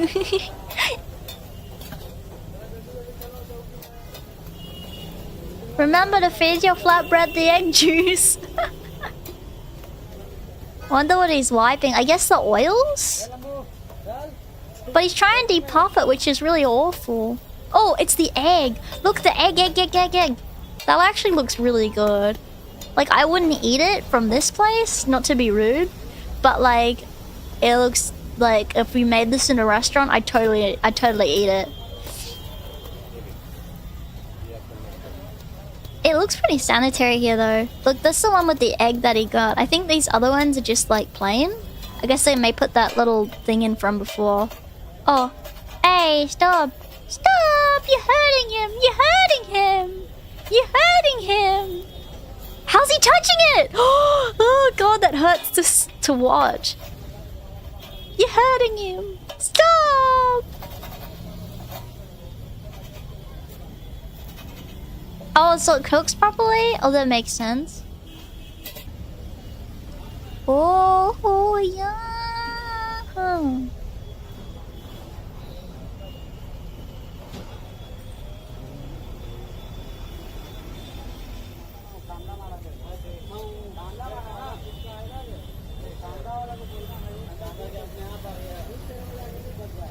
That looks good. I would eat the hell out of that. With the egg inside, like it's cooked. Like the omelet is cooked in it. Like I would eat that. With the veggies on the side, imagine putting the veggies in, eating it. That would be good.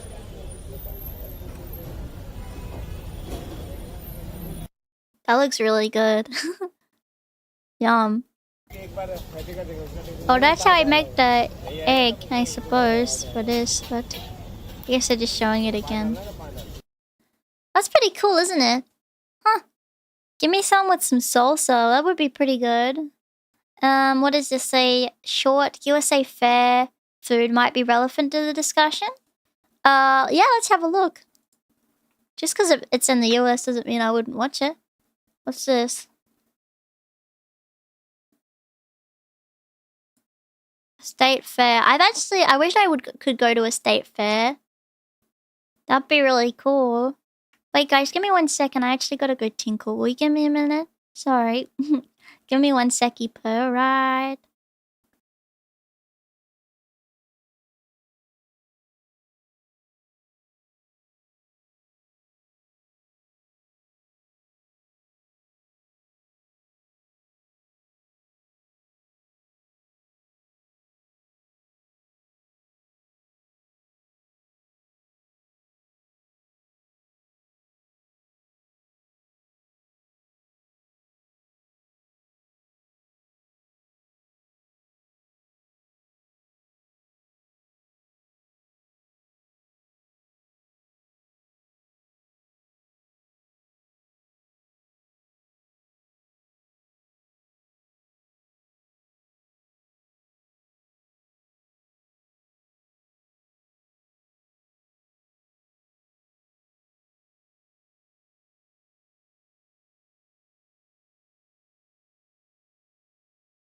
Nom nom nom.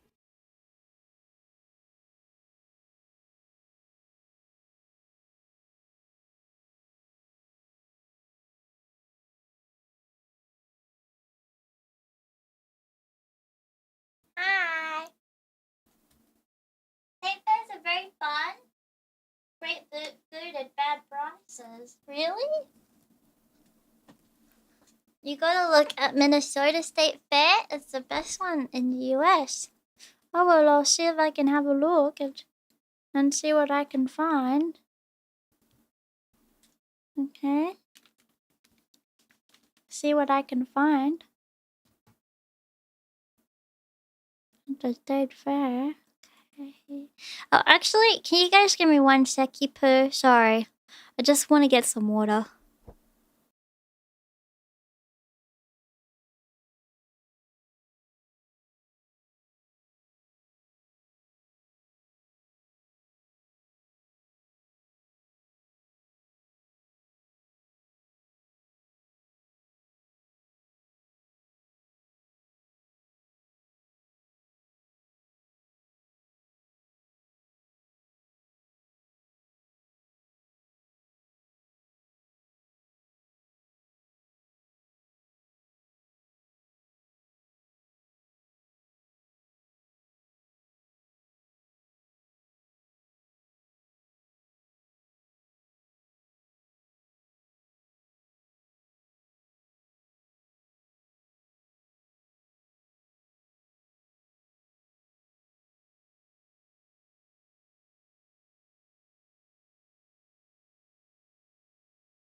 Okay, sorry. Wanted to create more jingle. She's like Sisyphus of P. It's true, it's really difficult. It's a really hard life being me, you know. Gotta always get up to B and hunk around and do everything. It's really tricky, really tricky. Alright, ready? Let's watch some more. So this is the State Fair. Does it say which one it is? Or I don't know. Arkansas. Wait, let's see what... Wait. Let's see what they've got.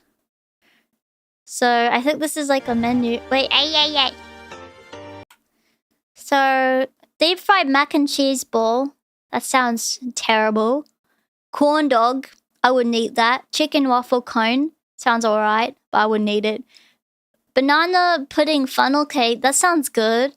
Bacon wrapped sausage. I wouldn't have that. Elephant ear? What? Elephant ear? What? What? That's not true, right? Guys! Oh. Oh, okay, it's no. Oh, okay. Why are they calling it elephant ear? Fried what? Fried brownies with ice cream? That sounds great. Cheese, bacon, chicken, funnel cake. A cake with chicken? Horrible. Deep fried lasagna, deep fried caramel apples, and Indian taco. For deep fried lasagna? Caramel apples are deep fried? What? Stuffed turkey legs?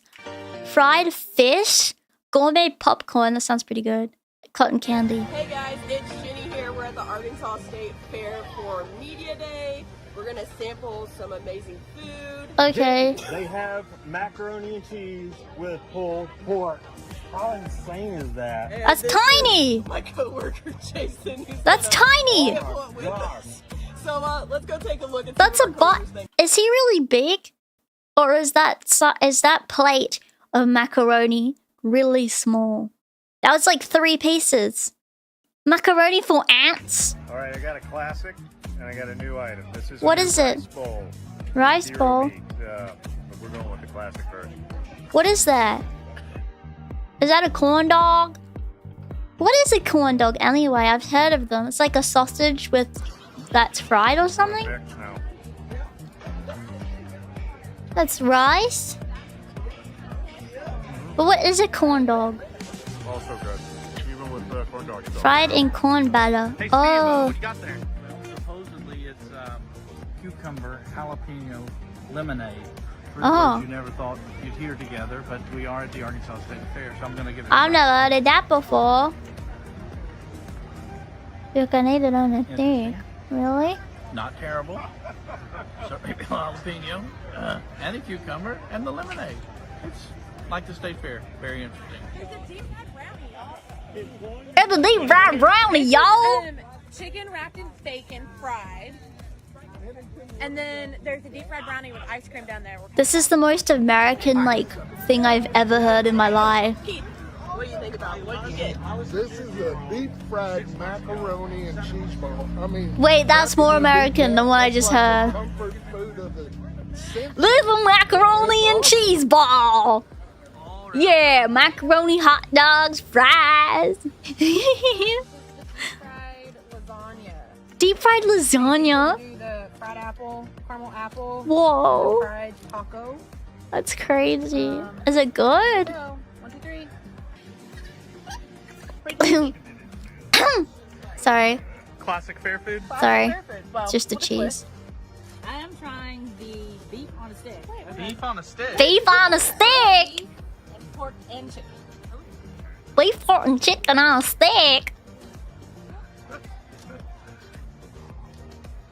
We have fried Snickers bars. We have fried Snickers bars here. Fried Snickers bars. I think that's a thing from the UK though. And what else? Every time I read that state, I want to say Arkansas, but I have to say Arkansas.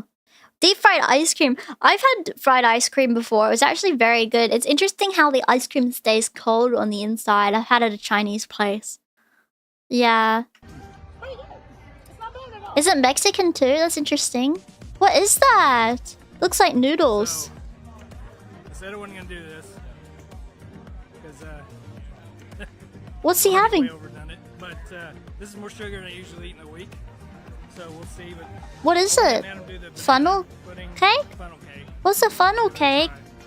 I've never had a funnel cake before. Is it cake and a funnel? Looks like cake spaghetti.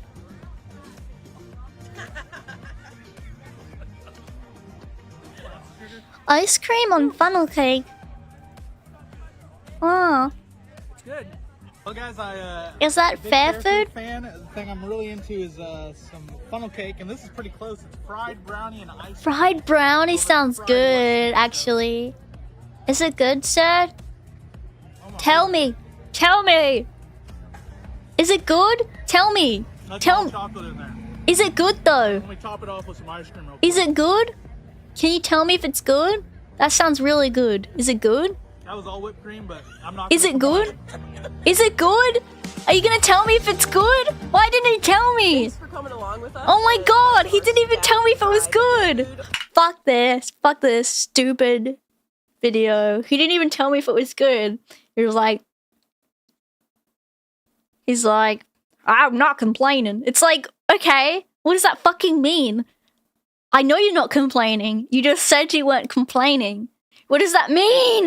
What does that mean? What does that mean? Why? I get you're not complaining. You literally, that was not a complaint. What's an elephant ear? Wait, let's look this up. Elephant ear. Food? Fair food. What is this? Fair food.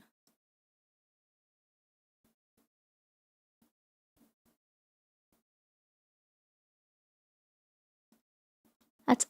Oh. An adulting California State Fair, a little food. By the way, this is a Creative Commons. That's how you do it. If you look at the filters, you can go to this, and this is the Creative Commons if you want to send me videos.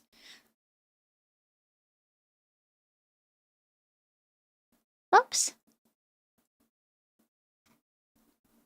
Oh god. The fuck? Okay. Has nothing to do with elephant ears.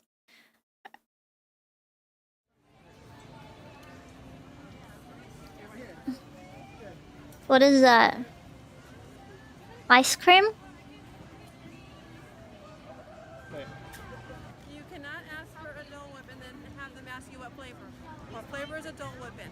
Flavor of Dole Whip should always be in pineapple. What's a Dole Whip? A Dole Whip. Tell him this one. Dole what? Dole pineapple. Now, Cindy, now we're gonna have the Dole Whip here at the fair. Is it good? At Disneyland. Is it pineapple? Right. Is it good? That's like the same thing. That's the same sign. It's actually really good. Yeah, it tastes like the Dole Whip. It tastes like the real Dole Whip. Yeah. What's a Dole Whip? Spot on for this one. All right. I give it a 10. Yeah. That's Looks like mayo. That's a real Dole Whip. Are you trying an elephant ear? I'm ready. All right. What is that? Chicken? What? They're making whole things of chicken here? Whole things of chicken? Is this the barbecue we need? Oh, they're a fruit company? Oh, I see. Turkey legs brine for? Oh, they're turkey legs. A day? Wow. A day? What? That's crazy. That's crazy talk. Let's see. Oh, yes. Oh, yes. I love this video. This is one of my favorite videos of all time. The hog colon contest. This is apparently what you do at fairs. You do a hog colon contest. Chris Carr, Seymour, Illinois. Woo!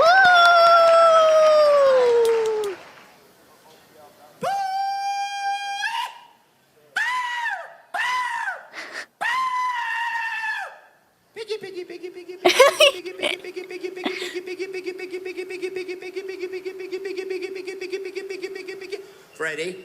Freddie! Fred! Who's Freddie?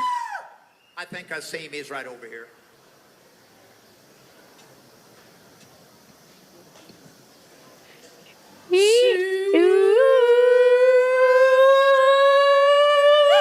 Come on, pig! Piggy! Come on, piggy!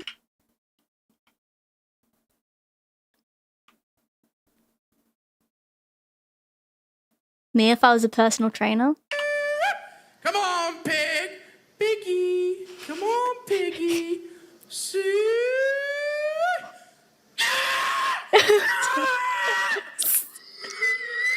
Oh my god! Oh my god! He's making rapture sounds.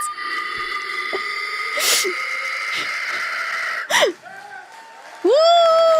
Woohoo! Look how many people are here to watch the hog calling contest. That's crazy! Everyone's at the fair. They've just had their, what, funnel cake? Deep fried food? And now they're at the hog calling contest. Woohoo! So I've actually grew up in this city, but I actually studied this and watched it, so okay. We'll see how well I do today.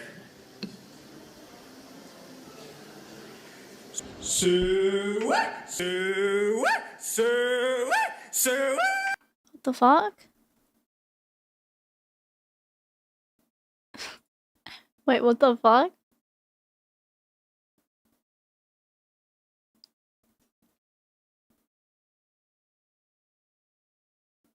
What the fuck?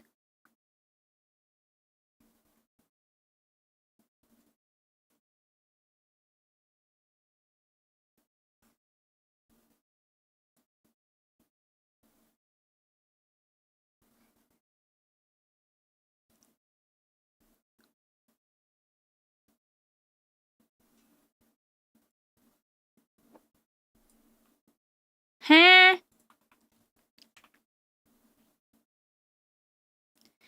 It's because I got it. Sorry, I downloaded an image converter. Sorry. Don't worry about it. I just got this stupid pop-up on my edge. It didn't show anything. I was just double checking. Sorry. Sweet.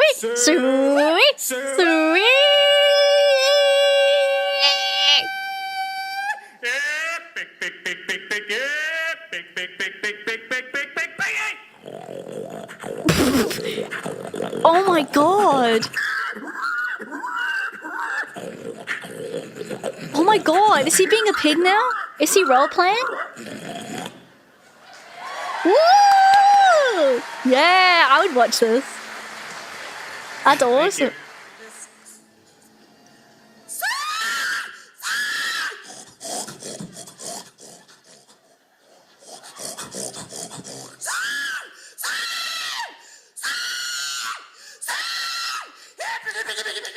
Whoa, whoa.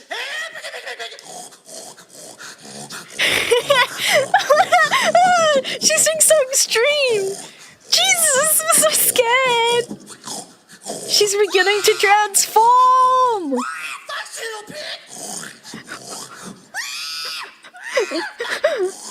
I'm so scared. She just doesn't stop. Is she not out of breath?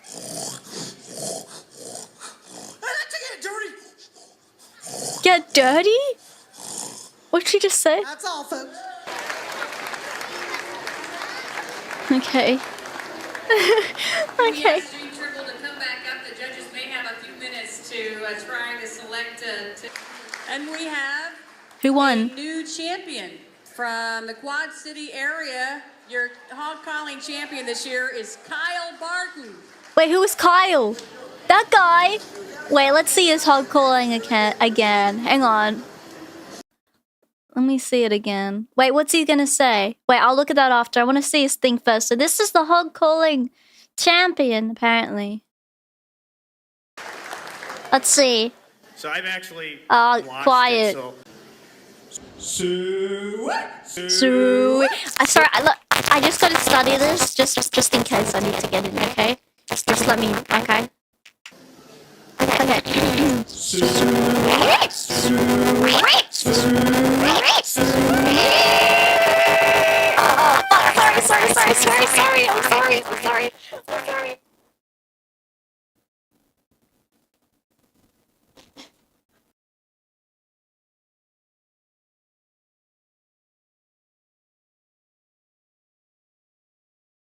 Sorry. I'm sorry. Sorry. They got.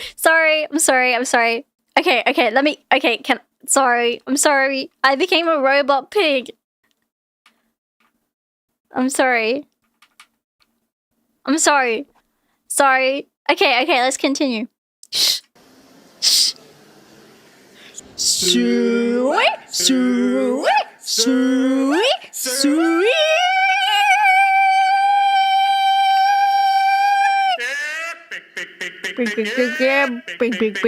Big. Oh.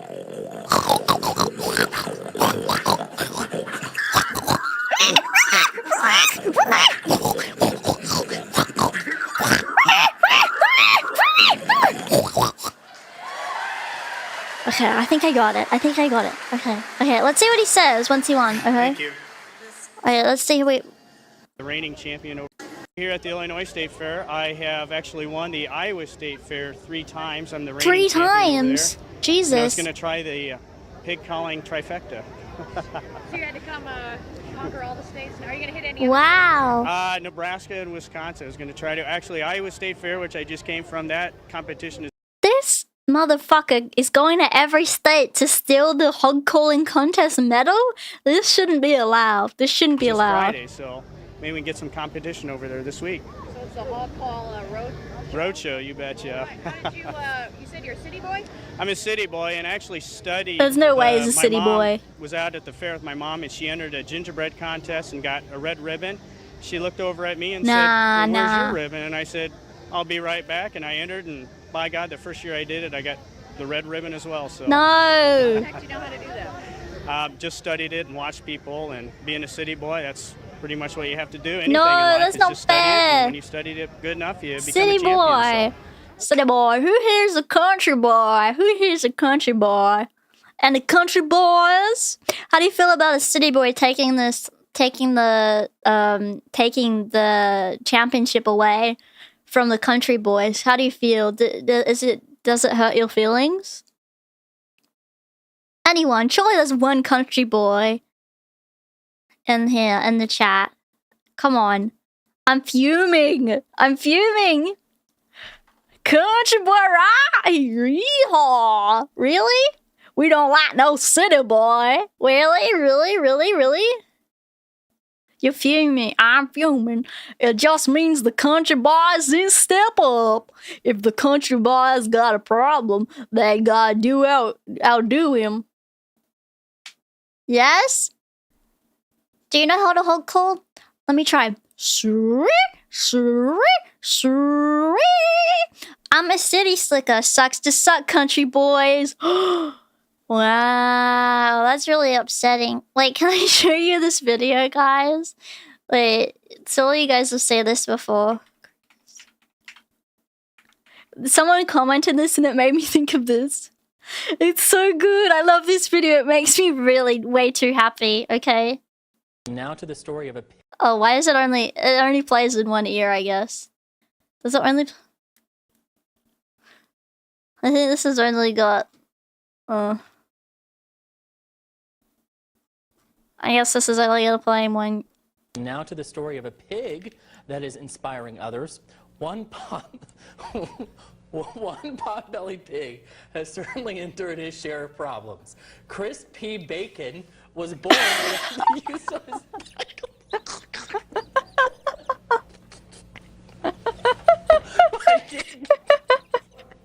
Yeah, you have to read this story.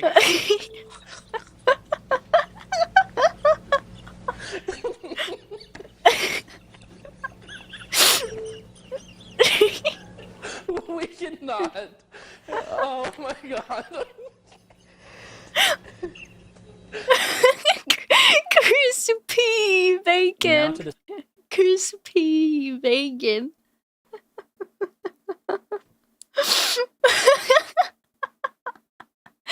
Wait, what's this one? If one laughs at mugshot of man with big neck. Wait. Police in Florida finally collared a criminal wanted on drug charges. Charles Dion McDowell was featured on the Wheel of Fugitives from Escambia County. And now the internet is having a ball. And here's why. McDowell. He has a giant neck. I mean, seriously, look at this guy's neck. It's like a day at the gym thing. Look at this. So far, his mugshot has gotten about 250,000 comments. No, it's every day. His neck day. What? We'll be back with 3 to go. I'm sorry. I love a reporter's laughing. It's so stupid. Wait, one more. Now, this just in, police officers in Lancaster, Pennsylvania, were asking people to be on the lookout for a man who robbed a store. And I think we do have his description. Can we take that? Let's take his description.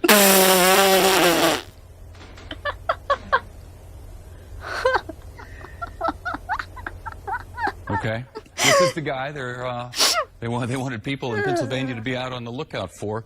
He's got a nose and some hair. It's that got a goes like that, and he was wearing a hat at the time of this particular crime. It's got kind of a chin that comes down to almost a point. Stands about 5 feet 4 inches tall. There it is. Get a good look for yourself. Oh, and now I'm getting word that police actually caught this guy. They found him? Thanks to the sketch, no doubt. Here's a picture of the real guy next to the sketch that led to his arrest. Where's the pointy chin? It's uncanny, Lisa. The guy on the left is now charged with 2 counts of theft. Is being held in the I guess he was wearing his hat anymore. And I say give that sketch artist a raise. Wow, that's lovely. That's lovely. Okay, sorry. That's okay. Okay. Anyway. Doris was flat out robbed. Here is her with her deserved win in 2008. Okay.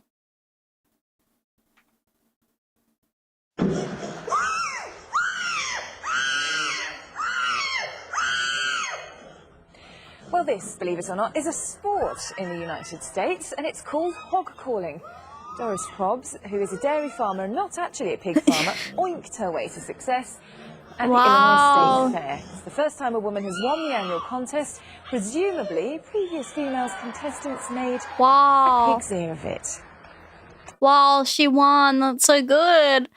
Why did they put this on Sky News? Why did they put that on the news? That's crazy. Wow. I'm a mature adult. You may not like it, but this is what peak hog calling looks like. Yeah, people are clapping. They love it. All right, let's watch more of these Is there any other... Oh, wait. I want to look up Mexican street food. I want to know about the Mexican street food in Le Mexico. How do I do this again? Oops, filters. What is this? Elotes? Elotes? Oh, this is like corn. This is corn. God, what's that alarm? He's so fast. Look at him go. Whoa, he's quick. Elotes. Elotes. Elotes. Is there a car alarm in the background? Jeez, he's fast. Look at him go. He's so fast he had to go off the table. Look at him. Whee! I don't even know what's going on. And he's got sauce on it. Wow. What's all that sauce? Does anyone know what that is? He's squeezing out something. There you go. Wow. That was cool. And he's making the next one with a stick. Whoa! He's so quick. Jesus Christ. That was interesting. Wait, I want to see more. Massive Mexican street food challenge. Whoa. What's this guy? What's this guy? Why has he got so many? Best late night tacos al pasta in New York? Ooh. Oops, sorry, I accidentally went off of it. Here's that cross section. The avocado, the pineapple, the meat. I'll just go off the intro. It's getting really chilly. Yes. Hopefully the volume's okay, let me know. The city always looks nice from this point of view. The Junction has one of the best. So I think this is in New York City, so... Because there hasn't been many buildings to block Am out I... the view like there It's is good? in Okay. City, like in Sunnyside and Woodside, Long Island City. Alright, well I don't care about this. Alright, so... Oh wow, the train is cool. You can see the train tracks from there. That's so cool. Okay, sorry. Anyway, let's look at the city tacos. Whoa, that meat thing I was talking about. They have them at Turkish places, right?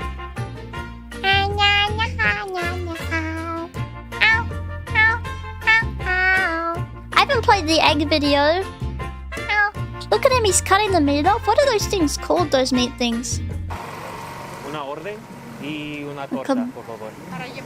Para acá, por favor. Kebab. Whoa.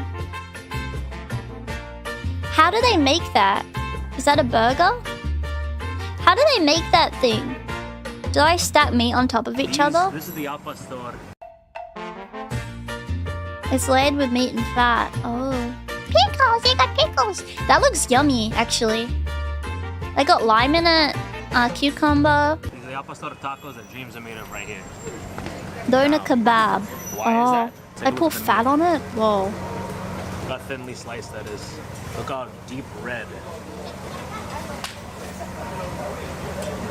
No, it doesn't... I just don't like the look of that meat, really, but the rest of it Perfectly looks thin good. sliced. All that flavor. So that flavor has nowhere to go, just those thin slices. I'm putting the... on the lime. A big difference here, single tortilla. So I like... it doesn't I've only had tortillas my mom's made with tomato and really fried beans. It's just a single tortilla. Does he like it? Do you think he likes it? Unreal. You know, when Crispy sometimes... Look up close. Oh. Those crispy edges from when he's shaving it off. Oh. We all know the major difference here. The major difference What? is that heavy flame. Look how big that flame is. Yeah, that was a big on flame. the crumple. It's crazy. I've It never did seen look flame like a that big big flame. in New York City. That's something you see in Mexico Crispy City, bacon. LA, not here until now. Until this spot. Wow. That's a huge flame. The meat itself isn't spicy. It's up to whatever salsa you use. Oh. When people eat, maybe Maybe it's because of my autism, but like I cannot tell if they're enjoying it or not. Sometimes it looks like they hate it, like on cooking shows. I'm like, it looks like you hate it, and then they're like, this is the best thing I've ever had, and I'm like, what? Comes in, you get that little sweetness to go with the salty. Lick your mouth! Lick your mouth! You have a crumb on your mouth. Lick it. Like. It's the best. Look at that bread. Okay, it's finished. Okay. Sorry. And for good reason. Look at that bread. Sorry, I get a bit. Fluffy I'm a bit autistic. I It's not apologize. hard. That looks like yummy bread. And Sorry. caramelized on the flat top. Sorry. They do it right there. Sorry. I'm not good with crumbs. There's avocado in here. And then you have the slices of the al pastor. That looks good. I want a sandwich with that bread. What's that bread called? What do you call it? Lick your mouth! It's in the same spot! Torta's out of control. The bread is so fresh. Okay, you did it. It's crispy on the bottom. It's fluffy on top. Okay. I'm gonna get a bite with everything in it right here. Okay, do it. Okay. Got it all. It's salty, it's creamy, it's sweet, crispy. That was one of those color reactions. Someone clip that. Someone clip that. Those tortillas look good. I kind of feel like a tortilla now. Maybe I should make tortillas tonight for dinner. Lips didn't burn? No? What's that? Tea? That's the thing about the bread, sir. That bread, whatever that bread is, looks fantastic. Is telera bread. Telera. Can you buy that at the shops? I totally want to try some now.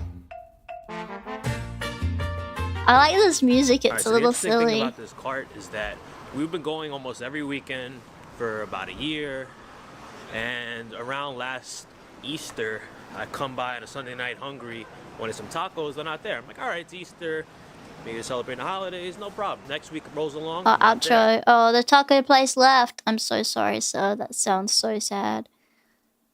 Sorry, that sounded sarcastic, but it really wasn't. Can you eat that? Look at that guy. He's so excited. Street food. What is there any specific street food you want me to look at that's Mexican? Or not just Mexican, from that region. Oh, here we go. The best Mexican street corn. Oh, I think this is them making it like that. Wait, oh wait, no, this channel sucks. Mexican street. Cause you guys said for me to look into Mexican street corn. Oh, was that the thing that we saw before? Is that street corn?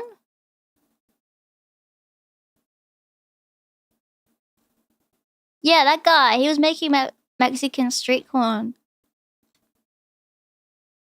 Best fast food corn on a stick. Is this the same guy? Mexican snacks. Chicharrones. Maybe Dorilocos? I'll look that up. Dorilocos. I think this is the same fellow. Because look how fast he is. Yeah, he's got the same stuff. He's like... Bling, bling. Yeah, this is the same dude. What's that? Dorilocos.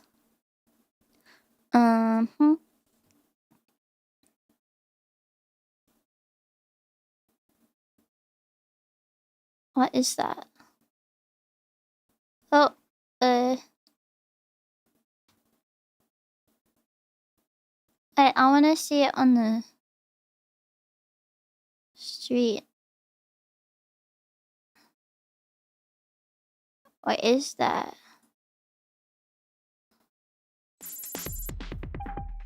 En la región fronteriza en Sonora y Arizona, los antojitos son atractivo turístico nacional e internacional durante los eventos y actividades que organizan las autoridades municipales. Entre sus antojitos a base de maíz están los tamales, los elotes preparados y los cócteles. I've heard of tamales before. El famoso hot I think they're talking about dog what's around. That's sausage se sizzle? prepara en Sonora envuelto en tocino o como banderilla con I empanizado wish I could dulce. speak Spanish. I wish I could. It sounds so cool. Let's say the thing that you guys said. I'm sure it would be okay if I looked at one of these.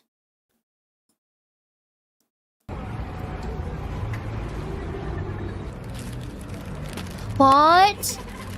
Wait, hang on a minute. Are they allowed to put Doritos in this? Is that Doritos? They put Doritos in it? In street food? Is this true? What is that? Oh my god, that's so smart! Carrot! What that? Oh my god! Wait, I want this so much! No way! Oh my god, really? There's no way. Wait, I want this? Wait, that's not fair! I've never how have I gone my life without trying this? Nah, this is something I'd make at home. This is a combination. This is a godly combination I would come up with myself. Like, this is something I'd do. Peanuts? There's no way they put peanuts in it. There's no way. I like put a spoon in it? Oh, I do this. I do this. Genius. Thank you, lady. Oh yeah, that looks good. Oh my god. I want to try this so bad. That looks really cool. It's really yummy. It's Doritos on crack, apparently. That's probably what the translation of it is. Doritos on crack. Yeah. What is this? Oh, this is the same thing, I think. Is it? Crazy Doritos. So we are in central Mexico. This is San Luis Potosí. And we're gonna have a delicious snack this summer afternoon. To our left, we can see the aguas frescas, or fresh waters, different flavors. It's quite we have quiet. elotitos, also known as esquites. And I think that's what I'm gonna have today. I'm gonna go over to this other stand, only because there's no one in line. Or maybe I'll eat it on stream. Looks promising. Let's see what we have here. I'm more impressed Now, by this how they type use of the wrapper as a corn, wrapper. or I know, right? elotitos, is cooked with butter. What is it? Wait. Red chile. Wait, let me go back. I was yapping and I couldn't hear it. What is he saying? That looks good. We have elotitos, also known as esquites. Ah. And I think that's what I'm gonna have today. What I'm is gonna it? go over to this other stand, only because there's no one in line. Huh. Looks promising. Let's see what we have Is that here. corn? Is that This corn? type of corn, or elotitos, I love is Mexican cooked with food. butter, some red chile. Well, dried actually, chile. you know what? I feel so sad actually looking at this. I feel so depressed because I've gone my whole life without ever trying Mexican food at a proper Mexican place. And it makes me so sad because we don't have many Mexican or anyone from there here. We don't have many Mexican people here. Which is a shame because we don't have many Mexican restaurants, which means I haven't had much opportunity at all. And I don't like cheese, but as a vegetarian who really likes corn, I feel like I would have been great with me. You know, I'd really like to try more of it. Maybe I'll have some today. And cilantro. I like First they put it cilantro over too. the coals to roast them up a bit, and then I'm not good with spices though. they put them in that pan to fry them. They put the We fry have the corn. They traditional fry the boiled corn corn. that you can also get. They don't This fry guy the behind me corn. just ordered a I want that corn. corn. The lady put some lime juice, I want some that salt, corn. a delicious chile paste, Chili paste. some cream, Cream. and he didn't want any cheese. Yes, or my mayo. boy. This little cup cost 15 pesos, which equals 80 cents cents? US. But not I me. want the I'm corn gonna with have the some chips with my corn. chip. With the We corn. have many different types of chips to choose from. Oh, can I have And this corn corn? looks so delicious. Yes. So I guess I'm gonna have the conchitas. Conchitas. Conchitas are some corn chips, kind of like Oh, Fritos, corn but chip. only a bit sour Ah. and salty. They are delicious. So she puts Oh, she's putting it in the bag. one boiled and the other one fried. That's Then she amazing. puts the lime juice. This is the best thing I've ever She's really seen. skilled at doing this.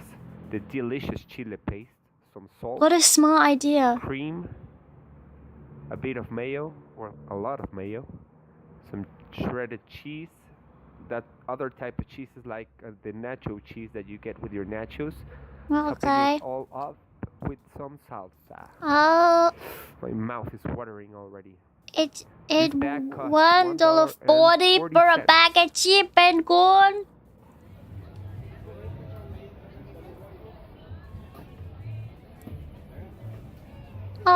Oh. Okay, so let's see what we have to deal with here.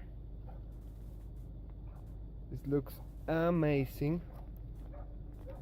It's corn chips. Ah. Went gone. It looks amazing. Now let's give it a try.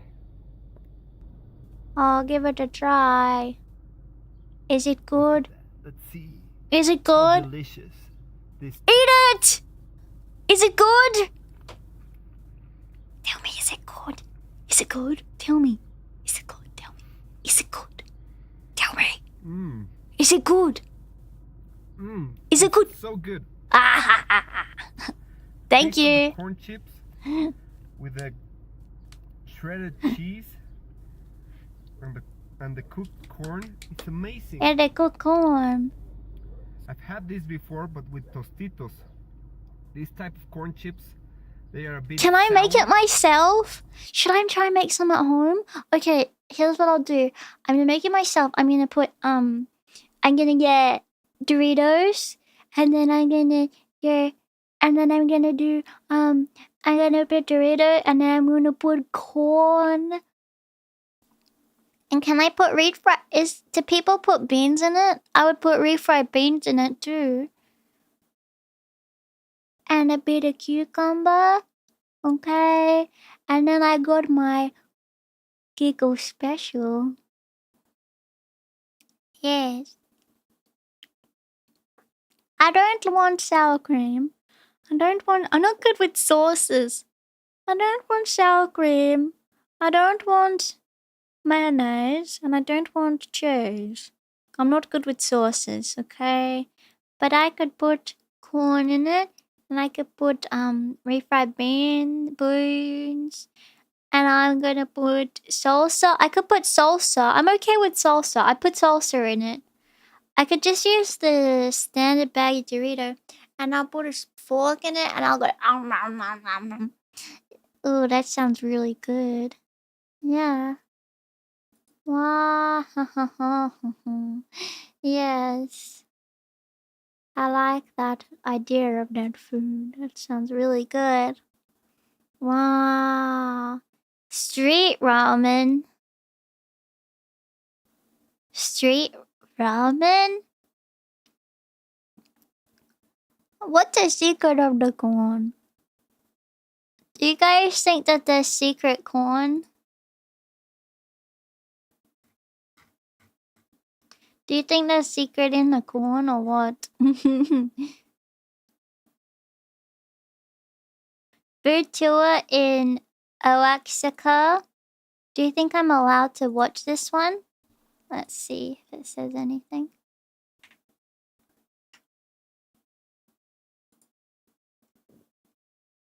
Is this Creative Commons?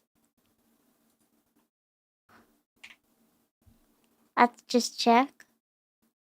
It is. Okay, let's have a look at the tour. Alright, check it out, guys. It's Trevor James. We are in the Tlacolula Sunday Market outside of Oaxaca, Mexico, and I am so pumped because today we have a ton of street food to eat. This is a true street food heaven. Check it out. Yeah. Wait, is it? You promise? Okay.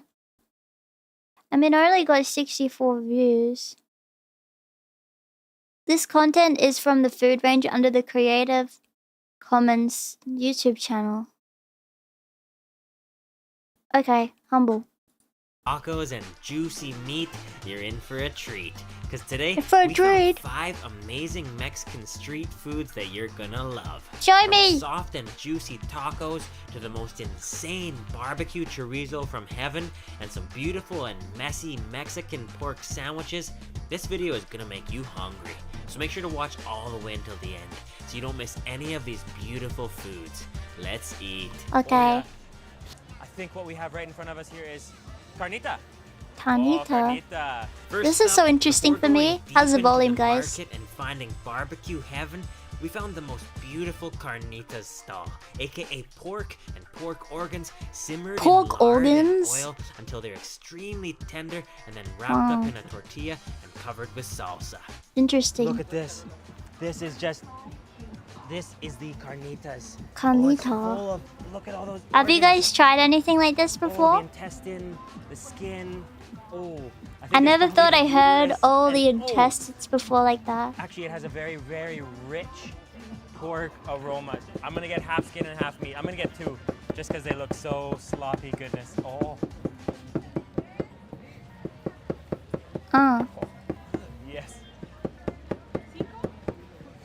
Dos carnitas, por favor. 2 carnitas, please. Like such a sloppy, fatty pork delight here. And we are just on the edge of the market. There is going to be a ton of good food here today. Look at that. No. Oh yeah, look at that. That is the skin. So he's going to take the skin and mix it up with the pork, the leaner pork, and that combo should be lean and fatty, perfect texture and flavor and feel. Gracias. Okay, take a look at this, guys. We got the beautiful combo of both lean pork and fatty skin. But the real beauty here, to go with the lime, is the guacamole. This should also have a bit of chili in it, the red salsa, and also these onions and habanero. And we're finding that these are very spicy, so we're gonna add a bit of everything. Oh yeah, look at that. Look at that fatty skin, and we're gonna cover it with salsa. Fatty skin. Pig skin. And then the real joy here is to squeeze your lime. I like how they put lots of lime in their food. It's pretty cool. Look at that. Oh yeah.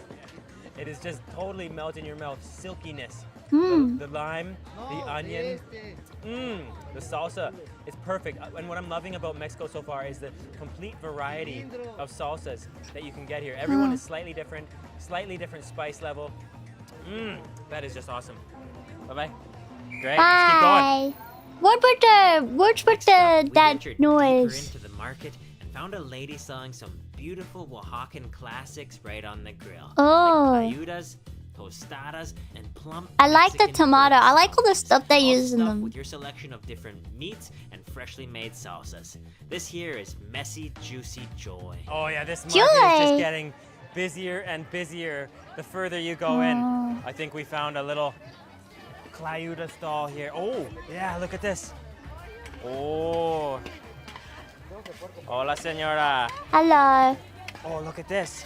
Like all the ingredients that they use look so good. And then fried chorizo sausage. And it looks like that in a clayuda tortilla. Oh, I don't know, like it looks clean. I don't know, it feels clean. Look at that. We're gonna have to get one. Uno clayuda, por favor. Chorizo clayuda, por favor. It's really satisfying watching this red chorizo sausage sizzle. The best thing about food ranging like this is without a doubt getting to I like the kind of pan that they use. Like, you know, the one with the like the thing on the top?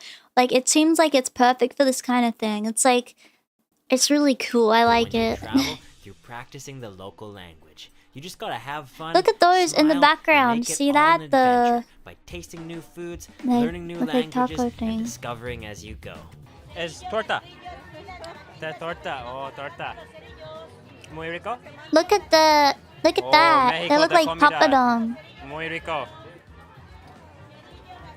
What a sandwich. Oh, yeah, look at that salsa. Yum. We could actually film that. Wait, I thought salsa was red. Is the salsa come in yellow too? Is that stupid to say? Is that stupid or is that stupid to say? I don't know. That is the blue corn Salsa is just sauce. Oh. She's gonna get it nice and crisped up. I like how they're blue. And load it with chorizo, Clayuda, por favor. Chorizo. Oh yeah, look at this. Oh, What is that? Frijoles. So she's loading it up with frijoles, which is refried beans. Refried beans. I love refried beans. Salad with cilantro. Nice. And then she's just loading it up with the chorizo. Like I totally have it without the meat. Like all of that without the meat is really good. Lots of beans. Guacamole. That's good protein. Oh, yeah. Look at Beans that. good protein. They're green, yellow, and red So pepper. she's gonna open that up and put a little there's corn that grows cheese. blue. Oaxacan Oh, that's cool. String cheese. Clayuda es Oaxaca de comida. Oaxaca de comida. Oh, typical de Oaxaca comida. Typical Oaxacan food here. And she's gonna cut into that. Listen to that sizzle. Oh, sizzle. Oh, doesn't that look incredibly beautiful? That looks pretty good. Gracias, senora. Let's take a look in there. Ooh. Not with the cheese though. No. But the rest of it looks very good, but not with the cheese. Is unbelievable. Yeah, I like all the colors. Look at that. The red and the green. Chorizo. The unbelievable aromatic. Let's skip this part. Mmm. Oh. Yeah. Oh. It really is all about that spicy chorizo. She's all here. But that flavor. Nope. Upstring Skip it. cheese. And found Okay. true street food heaven. Right when you walk into the market, you instantly smell the meat grilling over the coals, and you can't help but walk over and order up a ton of. What's that, leak? This is just the beginning of the market. We actually haven't even gotten into the market yet. This looks like the town square. Just look how beautiful this is. What are you planning on eating? Maybe roast veggies. And church. Awesome. Or maybe. This is the entrance Or to maybe the I'll have a market. tortilla. And Depends it's on how so tired I am colorful later. here. Amazing. If I feel like going shopping. Let's go see what we can find. Oh, we just found meat heaven. Look at this. Oh yeah, this is the meat lane. Meat lane. Incredible. Hola. Oh, look at the meat we found. Oh, I think I see some down here. Oh yeah. We totally found the meat jackpot. Hola, señora. Meat heaven. Chorizo, por favor. What is a chorizo? I like how they wrap it in the foil. Uno chile de agua, por favor. Look at this. Honestly, my favorite thing in Mexico so far is the chorizo. What is it? Just the spice, the juice, the What is bursting, it? the flame. This is the type of meat you can dream Oh, about weeks it's after meat. you eat it. Just listen to the beauty of the sizzle. It's sausage. It looks nice. Like I wouldn't eat it, but it looks nice. Do you guys think this looks? Oh, don't touch it! Oh, her hands. How do people do that? Thank you for the $2. I love Mexican food. I'm eating some right now. Ooh, what? What specifically are you having? Thank you. Look at all these grilled onions. Oh wow. Those are onions? I thought they were Huge grilled leeks. onions. And then the chorizo sausage, which is what I originally wanted. My favorite thing in Mexico so far is just In Mexico, spiced chorizo sausage. in Mexico, do they eat with their hands like they do in India, or do they eat with their fork, like forks? And then this And thinly spoons. sliced grilled beef. That is just amazing. Look at I the guess they sheen eat here. tacos and stuff It with is their hands, incredible. right? Let's try it out. Yum. Usually hands. What about with rice There we and go. stuff? You just get this insane aromatic spice. Well, I guess juicy all the and time fatty. they have it wrapped in a And then we've tortilla got or chile de something, agua right? here.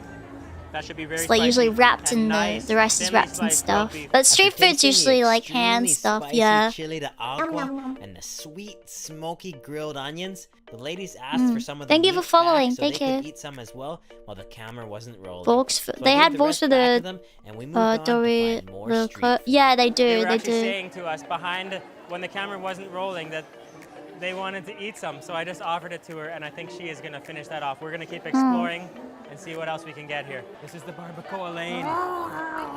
But we're gonna go Thank get you. a whole Enchiladas from a lamb later. local place. Barbacoa, but you can see Oh, this market is enchiladas. just I've heard of full those before. of action. After walking a little further into the market, we stumbled on a famous cow foot soup joint serving up a rich beef. What? Sorry. I'm trying my best to be respectful. But what? Cow foot soup? Is that true? Or is it a joke, like the elephant ear thing? Beef stock full of smooth tomato aroma and lots of fragrance from cumin, oregano, onions, garlic, and cilantro. Do you guys eat cow Walk up and see feet? all the cow feet ready to be chopped up and put in your soup. You gotta order up a bowl. Caldo de pata. Darn. Okay, we're gonna try some cow foot soup. Oh. Gracias, gracias. No. Awesome. I guess at least they're eating all the Okay. cow, but... I've heard all about this. Oh, the tortilla. Okay. Sorry, I'm trying to be kind. Like, it's not a bad thing, like, you know, but it just makes me sad, I guess, to think about it. But, you know, it's fine. It's fine. I just think, Gracias, señora. Gracias. you know, Caldo de pata, it's por favor. fine. Look at that bubbling, rich stock. Beef Yeah. stock. Look at all that. That's actually I all wonder the if cow it's... feet. Oh, great. And I that's a rich, spicy broth. I wonder if it's like one of those pots that you just keep cooking, like the one that we talked about before. Okay, see. Cilantro and onion. Awesome. Gracias, senora. Oh, wow. That is insane. That looks very oily. Actually, it has a bit of a smoky aroma, kind of like a chipotle pepper. There's also... I feel like it'd be nice to dip stuff in. It looks like a dip almost, you know? cilantro, and look at all those chunks of That's not cow common in foot. Actually, Mexico. it smells very similar to tortilla soup, actually. Tortilla It has a real soup? nice tortilla soup aroma. That's a They give thing? you tortilla as well, and you can squeeze lime in there. They love their lime. I Gracias. appreciate that they like their lime. everybody here is so friendly. I too enjoy a good lime. Okay, gracias. And they give I you feel fried like the chili to only put in thing there for as well. me that would be difficult with this is I'm a little bitch and I'm not good with spices at all. Like, I eat tomato sauce and I'm like, nah, that's too much. I have mild salsa, I'm like, ah, that's too much. Nah. I have, you know, I can't even have vinegar. Vinegar is too saucy for me. Saucy? Vinegar is too much for me. It's too spicy. Pepper is too spicy for me. Pepper's too much. Nothing like a good hot soup and tortilla. Is ketchup yes, I'm a little baby. Maybe we should try a sauce.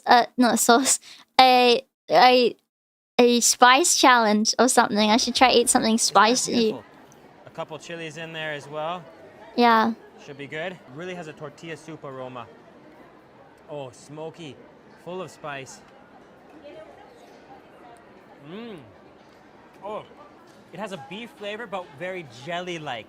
And that soup is so smooth. It really is a smooth tortilla soup flavor. It really is all about the texture. The cow feet have like a very jelly, almost springiness to them. I could picture eating this. My tummy just You've got a rumbled. Did cold you or hear when you need that? to feel healthy. It's just a warm, soothing. I think he's probably showing the stuff that he really likes, doesn't he? I felt like dried chilies like have the zero flavor except the spice, and they just ruin every dish they're in. I agree. I was talking before about how I don't mind food like that's Thai, like from Thailand, but in Thailand they sometimes put chili on things, and it's just too much. It's too much. Thank you for the $10. Here's something for carrot snacks, Kiki. Oh, thank you so much. Thank you so much. Thank you. Let me show you guys something that I like. Okay, my favorite snack. Can I show you guys something? Yeah. Can I show you what I like? My favorite snack? I like harvest snaps. My tasty pea/bean snaps. Snacks. This is harvest snap. Look at this lady. She loves it. Look at this. Absolutely loves it. เราต่างมีสไตล์ความสุขในแบบที่ชอบ Oh yeah. Have a harvest this now. กับช่วงเวลาดีๆให้กันได้เสมอเติมสิ่งดีๆกับช่วงเวลาดีๆด้วย Huh? What?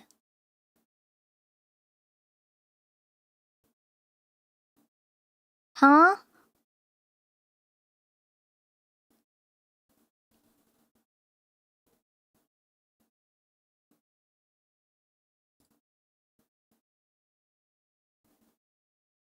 Uh-oh.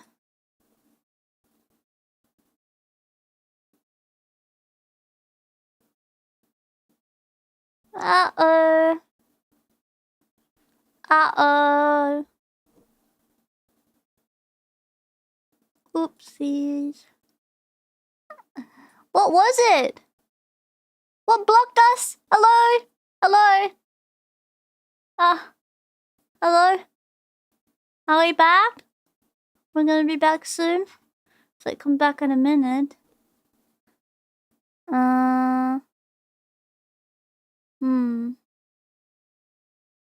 It's being blocked because of copyright issues. We're back? Oh, we're back. Hello. Apparently it's blocked. It got blocked for a second because of copyright issues, guys. I apologize.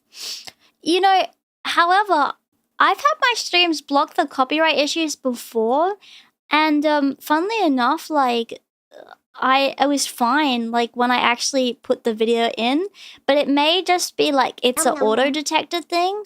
If that makes sense, it could be an auto detection issue, but it should be fine. At worst, the VOD may be out, but gone for a minute, but it should be okay when I get it back. So it's okay. It's okay. It should be fine.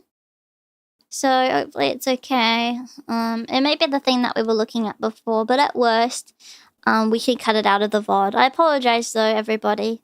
Sorry. I should be back though.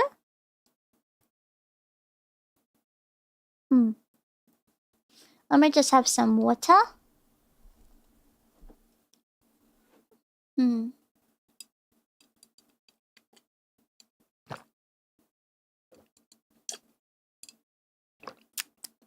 Okay. Harvest Snap. I made sure my Harvest Snap ad was created commons. We're playing it again. ต่างมีสไตล์ความสุขในแบบที่ชอบ It's AI bot. เราก็ยังเติมสิ่งดีๆกับช่วงเวลาดี Yes. เติมสิ่งดีๆกับช่วง Look, everyone loves it. ขนมถั่วและเต้าอบกรอบ Harvest Snap Harvest Snap. Look, I freaking love Harvest Snaps. They're so good. They're my favorite snack of all time. They're green pea snacks. They're salted with green peas in them. They're so good, so delicious. I eat it all the time. They're really good. They're really delicious. If you haven't tried these, please try them. They're really good. They're very good. I don't know what made me think about it. Oh wait, you know what we should look at? It's just YouTube's AI bot, yeah. Indian egg guy. Someone said street food. Someone said to look up the egg guy. Who is this man? Who is this man? Apparently I should be looking at this man. Let's react to this. What is this? Whoa, look at all those eggs! Egg guy my Oshi. It's your egg fort. He's going egg fort.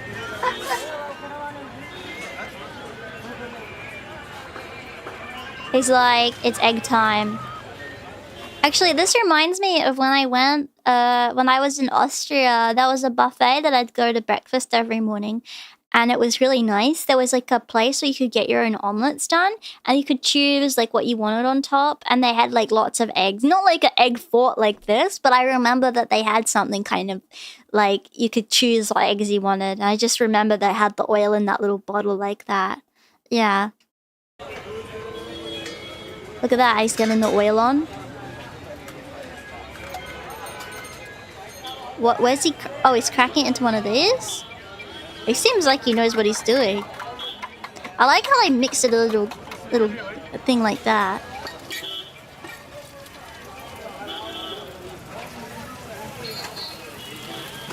That looks okay. With the sandwich? Okay. Okay, egg sandwich. Placing it on top.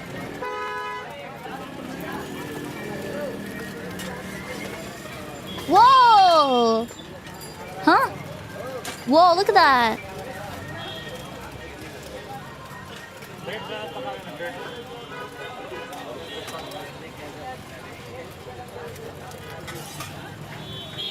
Huh. I like new friendly faces in chat always. Never be afraid to chat, guys. Wow, that looks pretty good actually. Whoa, straight into the mouth too? That must be hot, right? Am I crazy to think that? Oh, I love those panther omelets. They're really good. Wow. Okay, okay, okay.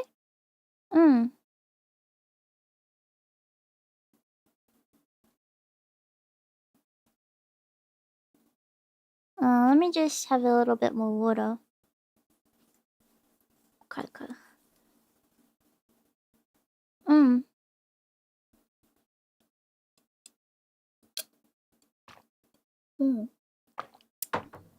I like that egg guy. Kiki scares me. Oh, don't be afraid. I'm afraid to chat. Kiki is too cute. I'm not that cute. Hi. Hi. Wait, look how much I care. Look how much I care. I'm gonna wave to you. Look. Hi. Wait. Show a hand. Oh, it's going behind my wait. Let me take this off for a second so I can wave. Sorry. Wait. Hang on. 1 second. Okay.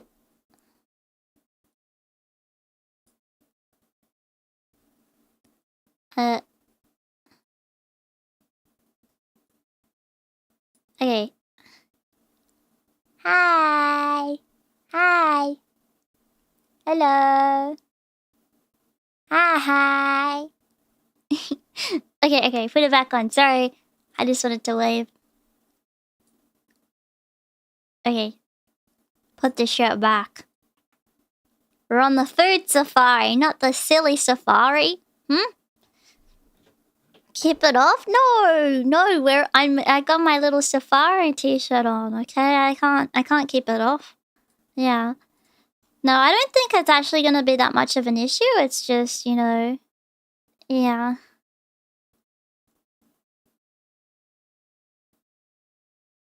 Let me have a little looky-loo at this. No, I'm not gonna keep it up. What's with all the eggs, though? Why does he have so many? I wonder if he wears the cardboard around it like he's a transformer or something. Is there anything else you guys want me to look at? 75-year-old man making omelette in India. Let's see. This is another Eggman. Well, he's so old. This is the ancient egg lord that man learnt from. He learnt from the ancient egg lord.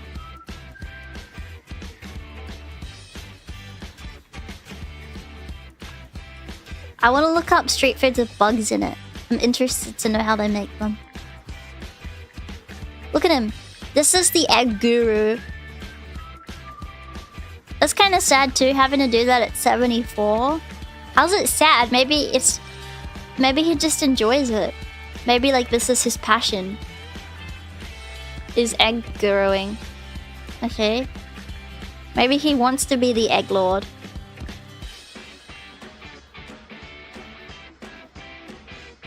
Mexican ant tacos. My grandparents worked until they were very old because they retired for a bit and then they got bored. They got really bored. Right, let's see. This is... Oh my god. Oh no, that's hot. Sorry, I need to be respectful, but oh my gosh. Wow. Oh my gosh. Is that a scorpion? No. Jeez. very interesting. You can eat whatever you want to eat, you know, and I won't judge you for it. Eat bugs, sure, like if you want. But I feel like doesn't matter what culture you're in, please don't cook live animals like that. It's very cruel and not nice. I don't care if they're bugs. Wow. Are those crickets?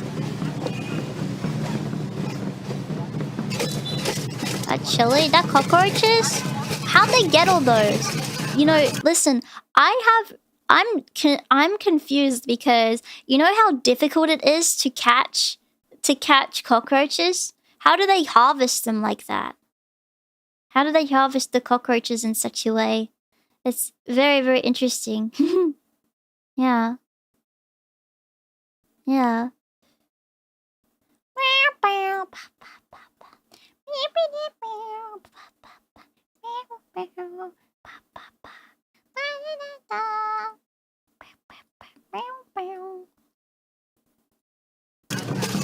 Are there scorpion farms that exist? Jeez. Is that cricket? You can farm them, you can grow from lava? Oh. Are they frying them? Fried crickets?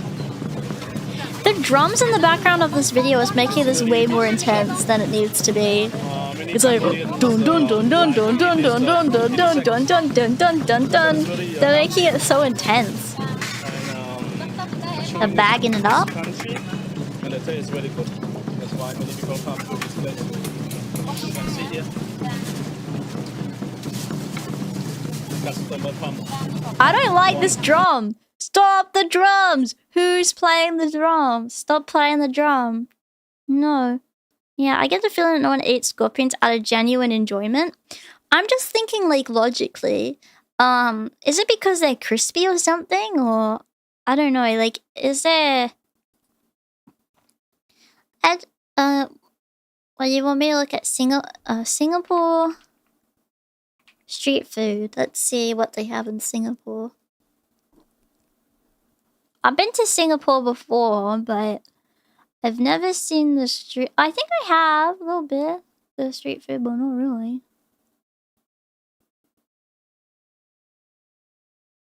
Michelin street food tour? Wow.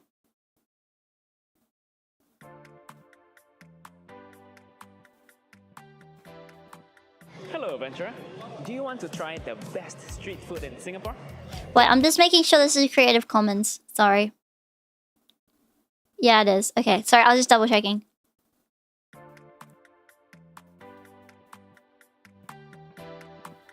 Hello, adventurer. Do you want to try the best street food in Singapore? Yes. You're in the right place. Today, I'll take you on a Singapore street food adventure at our top Michelin hawker I centers. see. Singapore is like such a fancy, rich country now.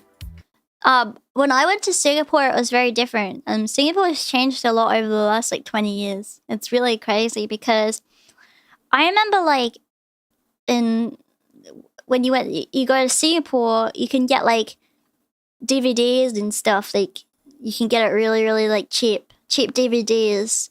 You get knockoff watches and stuff from there, and it's really, really interesting. Really interesting. Yeah. Welcome to Hong Lim Hawker Center. This is the home of 6 hawkers that made it into the Michelin Beef Gourmet. We're gonna try all How does 6 of Michelin them. stuff Hawker work? centers are a big part to our culture in Singapore. This is where a lot of us locals eat at almost every day. I love it so much because not only that I'm spoiled for choice, but a number of shops that I can choose to buy from, I can also easily get a decent meal in under $10. Now, Under 10 bucks? That's pretty good. dish in Singapore, the bak kut teh from Hokkien. It was always wealthy from trade, just now the Chinese own it instead of Europeans. Oh. Bak kut teh actually means meat bone tea. Basically, it's referring Bak to kut this teh. bones that's been simmering in a broth with spice and herbs. Wait, that's bones in that? The Portion of the tofu meat looking bone tea things? here, Bone appetit. Bone apple tea. Wow, it is very herbal. Actually, not my cup of tea. It's not his cup of I'm not supposed to tea. be showing you the best hawker food in Singapore, but I'm just gonna give you my honest opinions. He doesn't like it. Bones are also edible, but a lot of times it's not as flavorful because all the flavors have been absorbed by the soup. So usually you'll he doesn't take like this it. mixture of soy sauce with a bit of chili, so that you can use it as a dip to give it more flavor. Wow, I was wrong. This pork is so nice. Yeah, if only we did in Australia. It's actually still sweet. Nothing Oh wow. like what I expect from a pork meat in a bak kut teh. The past few bak kut teh that I eat, the pork ribs are just dry. He doesn't like it. He thinks it's dry pork. He hates it. Tender and flavorful. You can taste all the flavor of the soup infused inside the meat. I don't like the soup, but the pork is amazing. By the way, a bit more about bak kut teh. There are two popular types: the herbal, which is this one, and the peppery. Actually, it's a lot easier to find the pepper in Singapore. Peppery? Are you kidding me? The herbal version is more on the bitter and the herby flavors, while the peppery version relies more on garlic and pepper to infuse the pork flavors. I think both has its merits. I don't even know if it's fair to say that one is better than the other, because essentially they are two different dishes. Personally, the best herbal bak kut teh that I've tasted actually is in Malaysia. So I guess he likes I'm like that with sometimes with soups. I'm weird with soup. I like vegetable soup, but like with noodle soups or like stuff like where it's like veggies or like something on top, I'll tend to like enjoy the actual stuff that the soup is sitting in, but the soup itself I'm like, do I really want to have this? Like it feels more like it's like a sauce or something than like a soup, you know? Like I don't want to be drinking sauce. But like I'm okay with stuff like pumpkin soup or like things like that. Like thicker soups are fine. But like stuff where it's like noodles, I'll just have the noodles and I'll ignore the soup. I don't want to suck it out at the end. I don't know. With tofu especially, I like the tofu, but I don't like the soups. If you're into soup and you want to experience the herbal flavors of Asia, then this soup is definitely worth your try. For our next dish, we're gonna find the minced meat noodles. Minced meat noodles? Bad news. They are closed today. Uncle, today closed ah? Oh, no open. Sad.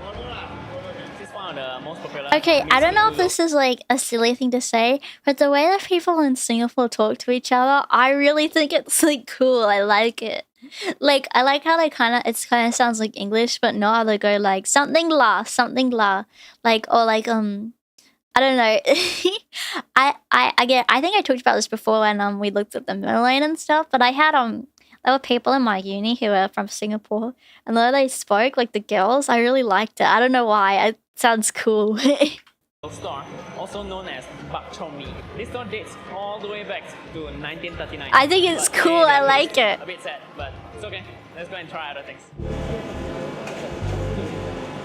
Look at that. Look at the way he's mixing it. This char kway teow is so popular. You would think, oh, there's 4 people in a queue. Nope. There's a whole line of people. Whoa, big line. Are now second generation hawkers. They are very experienced in what they do. Excuse me. Can I ask how long do you guys queue up to this point? 45 minutes. 45 minutes. That's wow. He needs it. Otherwise it would not be a queue. Yeah. So beware if you're coming, especially during peak hours. Expect to queue about. You gotta go on the day. So what keeps you coming back? Like so long queue still wanna come? The taste bud. The taste. Do French people do that too? I'm not sure if they do. Alright. That took me about half an hour to queue and get this. Honestly, like thick noodles like this, I find it hard to enjoy them. I like rice noodles, but like noodles like this, I don't know, in Chinese restaurants, they don't do it for me. I don't know. I feel like noodles, they look really good, but when it actually comes to enjoying the sauce and the noodles, it's never as good as I expect. You know, like I really like thin rice noodles or like the skinny noodles, the thick noodles. I don't know. I don't really like them as much. They don't really do it for me. The chili is nice, so I don't want to miss out on the flavors. Yeah, skinny noodles, way better. They're really good at English as well. Yeah. This flat noodle is called the kway teow. Let's have a taste. Yeah, the flat noodles are nice. I don't mind the flat noodles. Flat noodles are good with pad thai and stuff. Chili makes all the difference. What's so special about the flat noodles are way better. Is the smokiness that comes from cooking in a very hot wok. This is what we call the wok cake. This char kway teow, there's quite a bit of it. together with the sweetness of the sauce, it really brings in very unique taste profile. It's almost like eating sweet roasted meat, but actually all you're eating is rice noodles. Thick egg noodles can be good. I like the thick one, like the thick ones, but the flat ones. They can flat. I don't know. But maybe I haven't tried enough. I honestly don't even try them anymore. But if you ask me whether I want to queue 1 hour for it, at most I will queue for this 15 minutes. It's often He'd only queue 15 minutes for it. That's brutal. There's vegetable in it. It's healthy now. I like those root vegetables. They're very good. Now, our next dish. Oh, with udon they're fine. But like with Chinese, no, okay, okay, that's different though. Like it's different than what I mean, cause like maybe it's the sauce. I don't know, like it's different. Like the really like the circular ones you get are Chinese ones, like the really thick ones, and it's like got the brown sauce. It just doesn't do it for me. That's the one. Peanut! Peanut! Is that peanut they did? Yeah. Is it? Okay. Peanut? Did they put peanut in there? See how strong I am? Yeah, the egg noodle. Yeah. Bare hands. Peanut! Actually, the wonton is referring to this dumplings. These are called wonton. Dumplings. And the mi just means noodle. Wonton? I thought it was wonton. Is it not wonton? You can still choose to have the soup Wonton? inside or separate. Let's have a try. Wonton? Is that just a different kind of wonton? Very good. Oh, it's wonton. Okay. The sweet and savoriness of I don't mind wontons. in noodles and the char siu pork slices. I've made dumplings before. Oh, those noodles! Those noodles are good. Those are the good noodles. Those ones. Amazing crunch. They're slightly thinner. Those are delicious noodles. Of the green chilies give you a bit of sour and I've never made wontons before though, but I made dumplings. Like with vegetables, vegetable dumplings are great. See? Oh, those are good noodles. That's when you know it's gonna be good. wow. Like the rice noodles. So much better than egg noodles. But I think they put some shrimp or prawn paste. Very tasty. The way I like to do it is to have a taste, then take a spoonful of the soup. This resets your taste buds so you can taste all the flavors all over again. Amazing. If you're into sweet and savory noodles, I like sweet and savory noodles. And our next dish is curry a la Singapore. You know, I'm actually taking a huge risk in making this video. It's only 11 AM and I'm already on my 3rd meal. So please, like this video. Well, you didn't need to eat all of it. Such a cozy stream, Kiki, is awesome. Oh, thank you! Thank you so much! I appreciate that. And thank you for the $2. Thank you. A lot of these Asian food markets look like a... Yeah, they do, don't they? This time, the dish is very straightforward. You have chickens and... In where I live, in Australia, we have a lot of places like this, filled with Asian restaurants. Because maybe it's similar like how in America you have like a lot of Mexican people, because you guys are close to Mexico and like other places around there. We have a lot of people from Asia here, so we get lots of like good Asian restaurants around, like authentic stuff. And I've said this before, but you know when you go into a Chinese restaurant or an Asian restaurant and there's a kid, like a 12-year-old kid there that's just gotten back from like taekwondo or something, still in his uniform doing his homework at the counter, and like and there's like, I don't know, there's like the kids are working there like at the front, and the parents are at the back making the food. You know it's gonna be good food. You know you're gonna have some really delicious food. I love those. That's when you know it's good. And that whole like all the friends come around. It's like filled with like people like that. You know it's gonna be nice. It's gonna be really good food. There was a place like that right next to a hairdresser, and my mum would get her hair done at the hairdresser, and I'd come with her, and like just to sit with her and chat and stuff while she was getting her hair done. And then I was ready because there was a Chinese restaurant next door, and it always had the best stuff there. There was a family, it was like a family-owned place, and they brought their dog in, which I don't know if that was allowed, but they brought their dog in, like, and there was always this dog, and I'd always go like pat the dog, and then we'd always eat, and we'd always get like this huge thing of fried rice, and the fried rice was amazing. Like, best fried rice I've ever had. And they don't have those big mushrooms in it. I don't mind mushrooms, but there's a, like, really squishy, chewy mushrooms that they put sometimes in fried rice. I don't like those mushrooms. They're a bit too much for me. Yeah. It was an unreal experience to watch the boy at the local Chinese place grow up over the years. Yeah, yeah. The one I liked, my family went to for decades that they closed down during COVID. Yes, the same thing happened to this place. They closed down. I like went around the area, like a few years ago, and it's closed. Like it's just, and they never even, a new place never even opened in its place. It's really sad. Yeah. Yeah, I'm not a huge fan of mushrooms. They taste too earthy. I don't mind mushrooms. It's just a big, like, chewy ones I don't mind. Germany also has a lot of authentic Asian restaurants. Oh, really? We have a lot of Indian places here, too. My favorite thing to get in Indian places is, like, the yellow rice is really good. Like, saffron rice. I love dal, papadums. Like, a lot, naan bread, it's really good. My favorite thing to do is, okay, I've said this before, but my go-to at a buffet, there's a buffet that I go to. It's like got loads of different cuisines. It's a really fancy place. They have lots of different cuisines there. My go-to meal is, now this made it sound disgusting, but don't knock it till you've tried it, alright? Is a papadum. You get a papadum, you break it in half.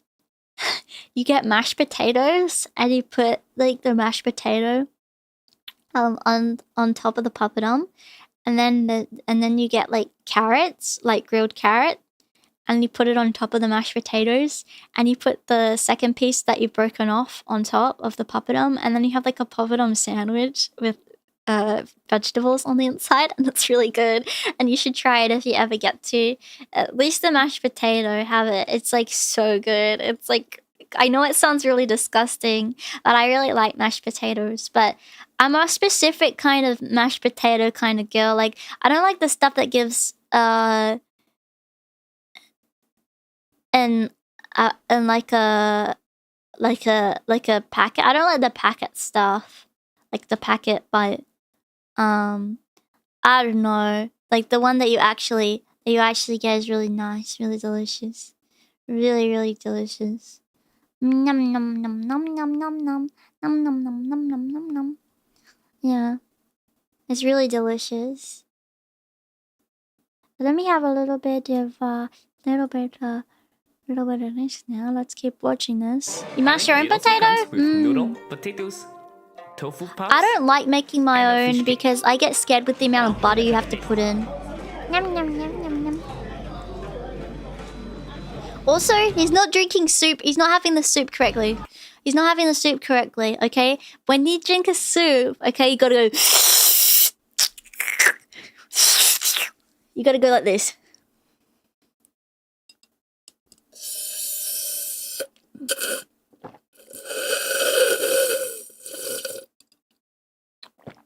From a spoon like that, you go... Okay. Very good. Definitely can taste that coconut milk. The louder you slap, the better it is. And you see why it's I don't mind coconut milk. Tofu puffs in it. It'll absorb all the curry when you eat it. It makes it taste better, I swear. He's not eating it right. You go... Boom. It makes it taste better. You're aerating the food. You should see me eating tofu with soup. Tofu with soup. I get the tofu and then I slurp the soup off the spoon. Because it's so good. That's how you slurp it. Yeah. Put some butter, sour cream, herbs, milk, salt, pepper, onion powder. Oh, onion powder. I never thought of that for mashed potatoes. Sounds good.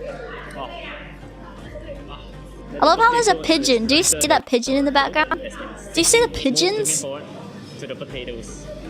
Look at the pigeon! And then look at the pigeon there. What's... Let's try. Why is no one looking at the pigeons? No one cares. Is nicer than Wait, what? Just gonna go through the background. It's actually very different from the typical chicken curry that I know about. Nevertheless, the curry soup is really good. Oh, I thought it was showing in the background before. Broth, then definitely you want to try this curry chicken. I'll finish this up and let's do one more dish at the hawker center. One more. Okay, listen. There was a place, a Chinese place that was near my house that would have the chicken. I would call it the oh wait. One more dish. Wait, sorry. I would call it the place with the chicken hanging out. And I'd always say to my dad, can we please go to the other Chinese place, not the place with the chicken hanging out? Because we'd have to eat. There was like a booth that you could sit in, but you have to sit right next to the window where there's chicken hanging up. And it's like, I don't want to look at that while I'm eating, sorry. So I'd always like say I don't want it. Oh, that's duck. Sorry, that's duck. Oh, actually, red flag. There wasn't any queue when I wanted to buy this. But let's reserve our judgment until we finish tasting the dish. So, okay. This duck dish typically comes with braised rice. But some shops Can you also offer kueh, which I prefer. Can you fucking not? Why? Like the kway teow, but Duck is so good but so expensive in Australia. Yeah, I know, right? This is the duck.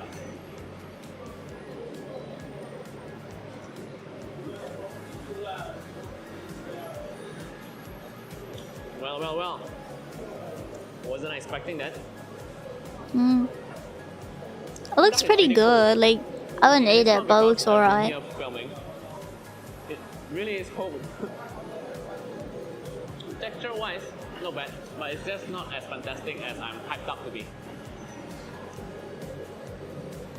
Well, the kueh is nice. But he's not eating it right. This is the problem. He's not eating it right. Flavor in the broth. If he ate it right, it would taste better. In Singapore, we call this standard drop. Cannot make it. Definitely not what I would expect from a Michelin guide.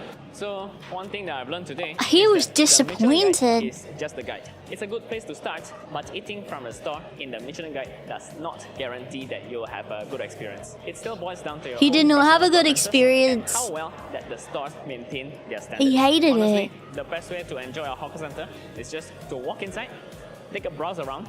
Whatever you see, you smell, you hear that you want to eat, just go and get it. If you want.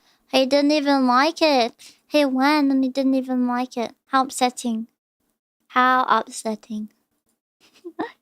But anyway, guys, I'm probably going to head off now. I really had a fun time watching these and learning more about these places with you guys. I hope you enjoyed looking at the stuff that I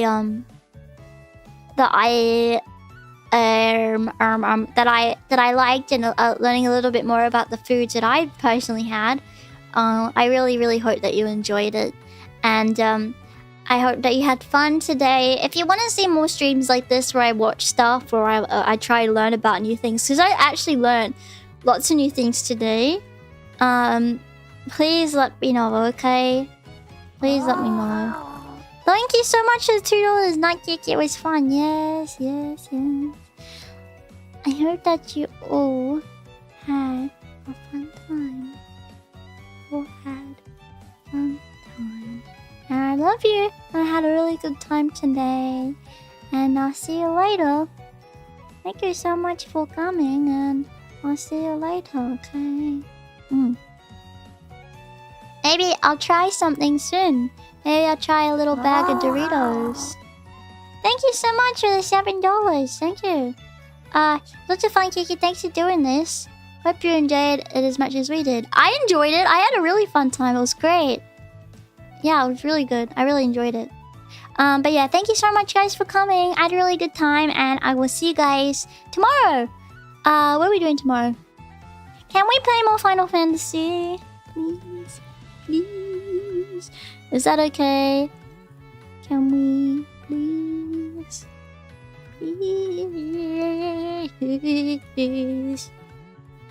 Please. Really? Yippee, yippee, yahoo! Yeah, thank you. Thank you. Alright, I love you guys. Thank you so much for coming. Let me just put my dress back on. Sorry, just for when I fly away, so I don't flash everybody. Alright, thank you guys for coming. I love you. I'll see you guys later. Thank you very much for today. That was so good. Did you take your vitamins? I took them before I started. Don't worry, I already took them, alright? Bye everyone. Thank you for coming. Bye. Bye.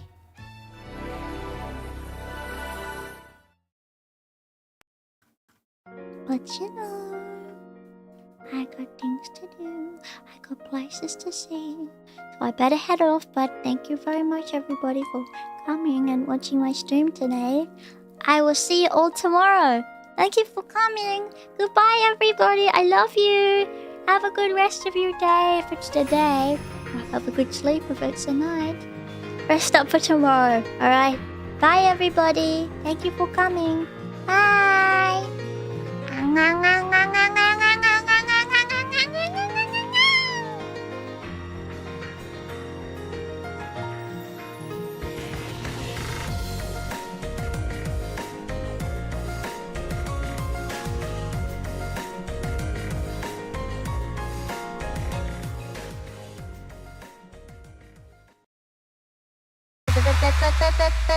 Tampa Dampa. Tampa Dampa.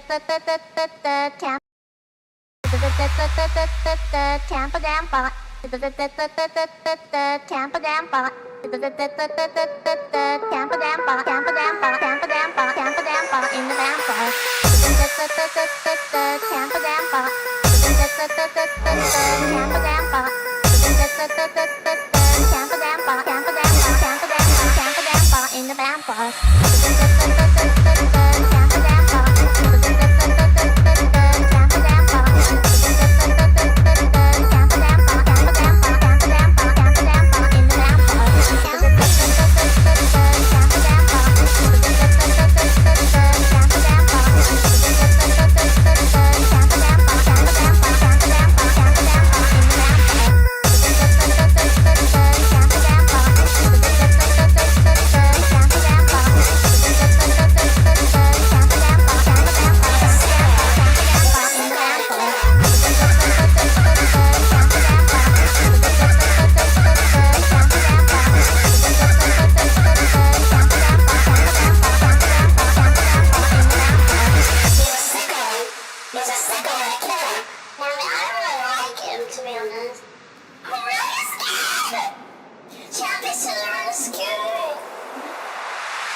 On my shoulders,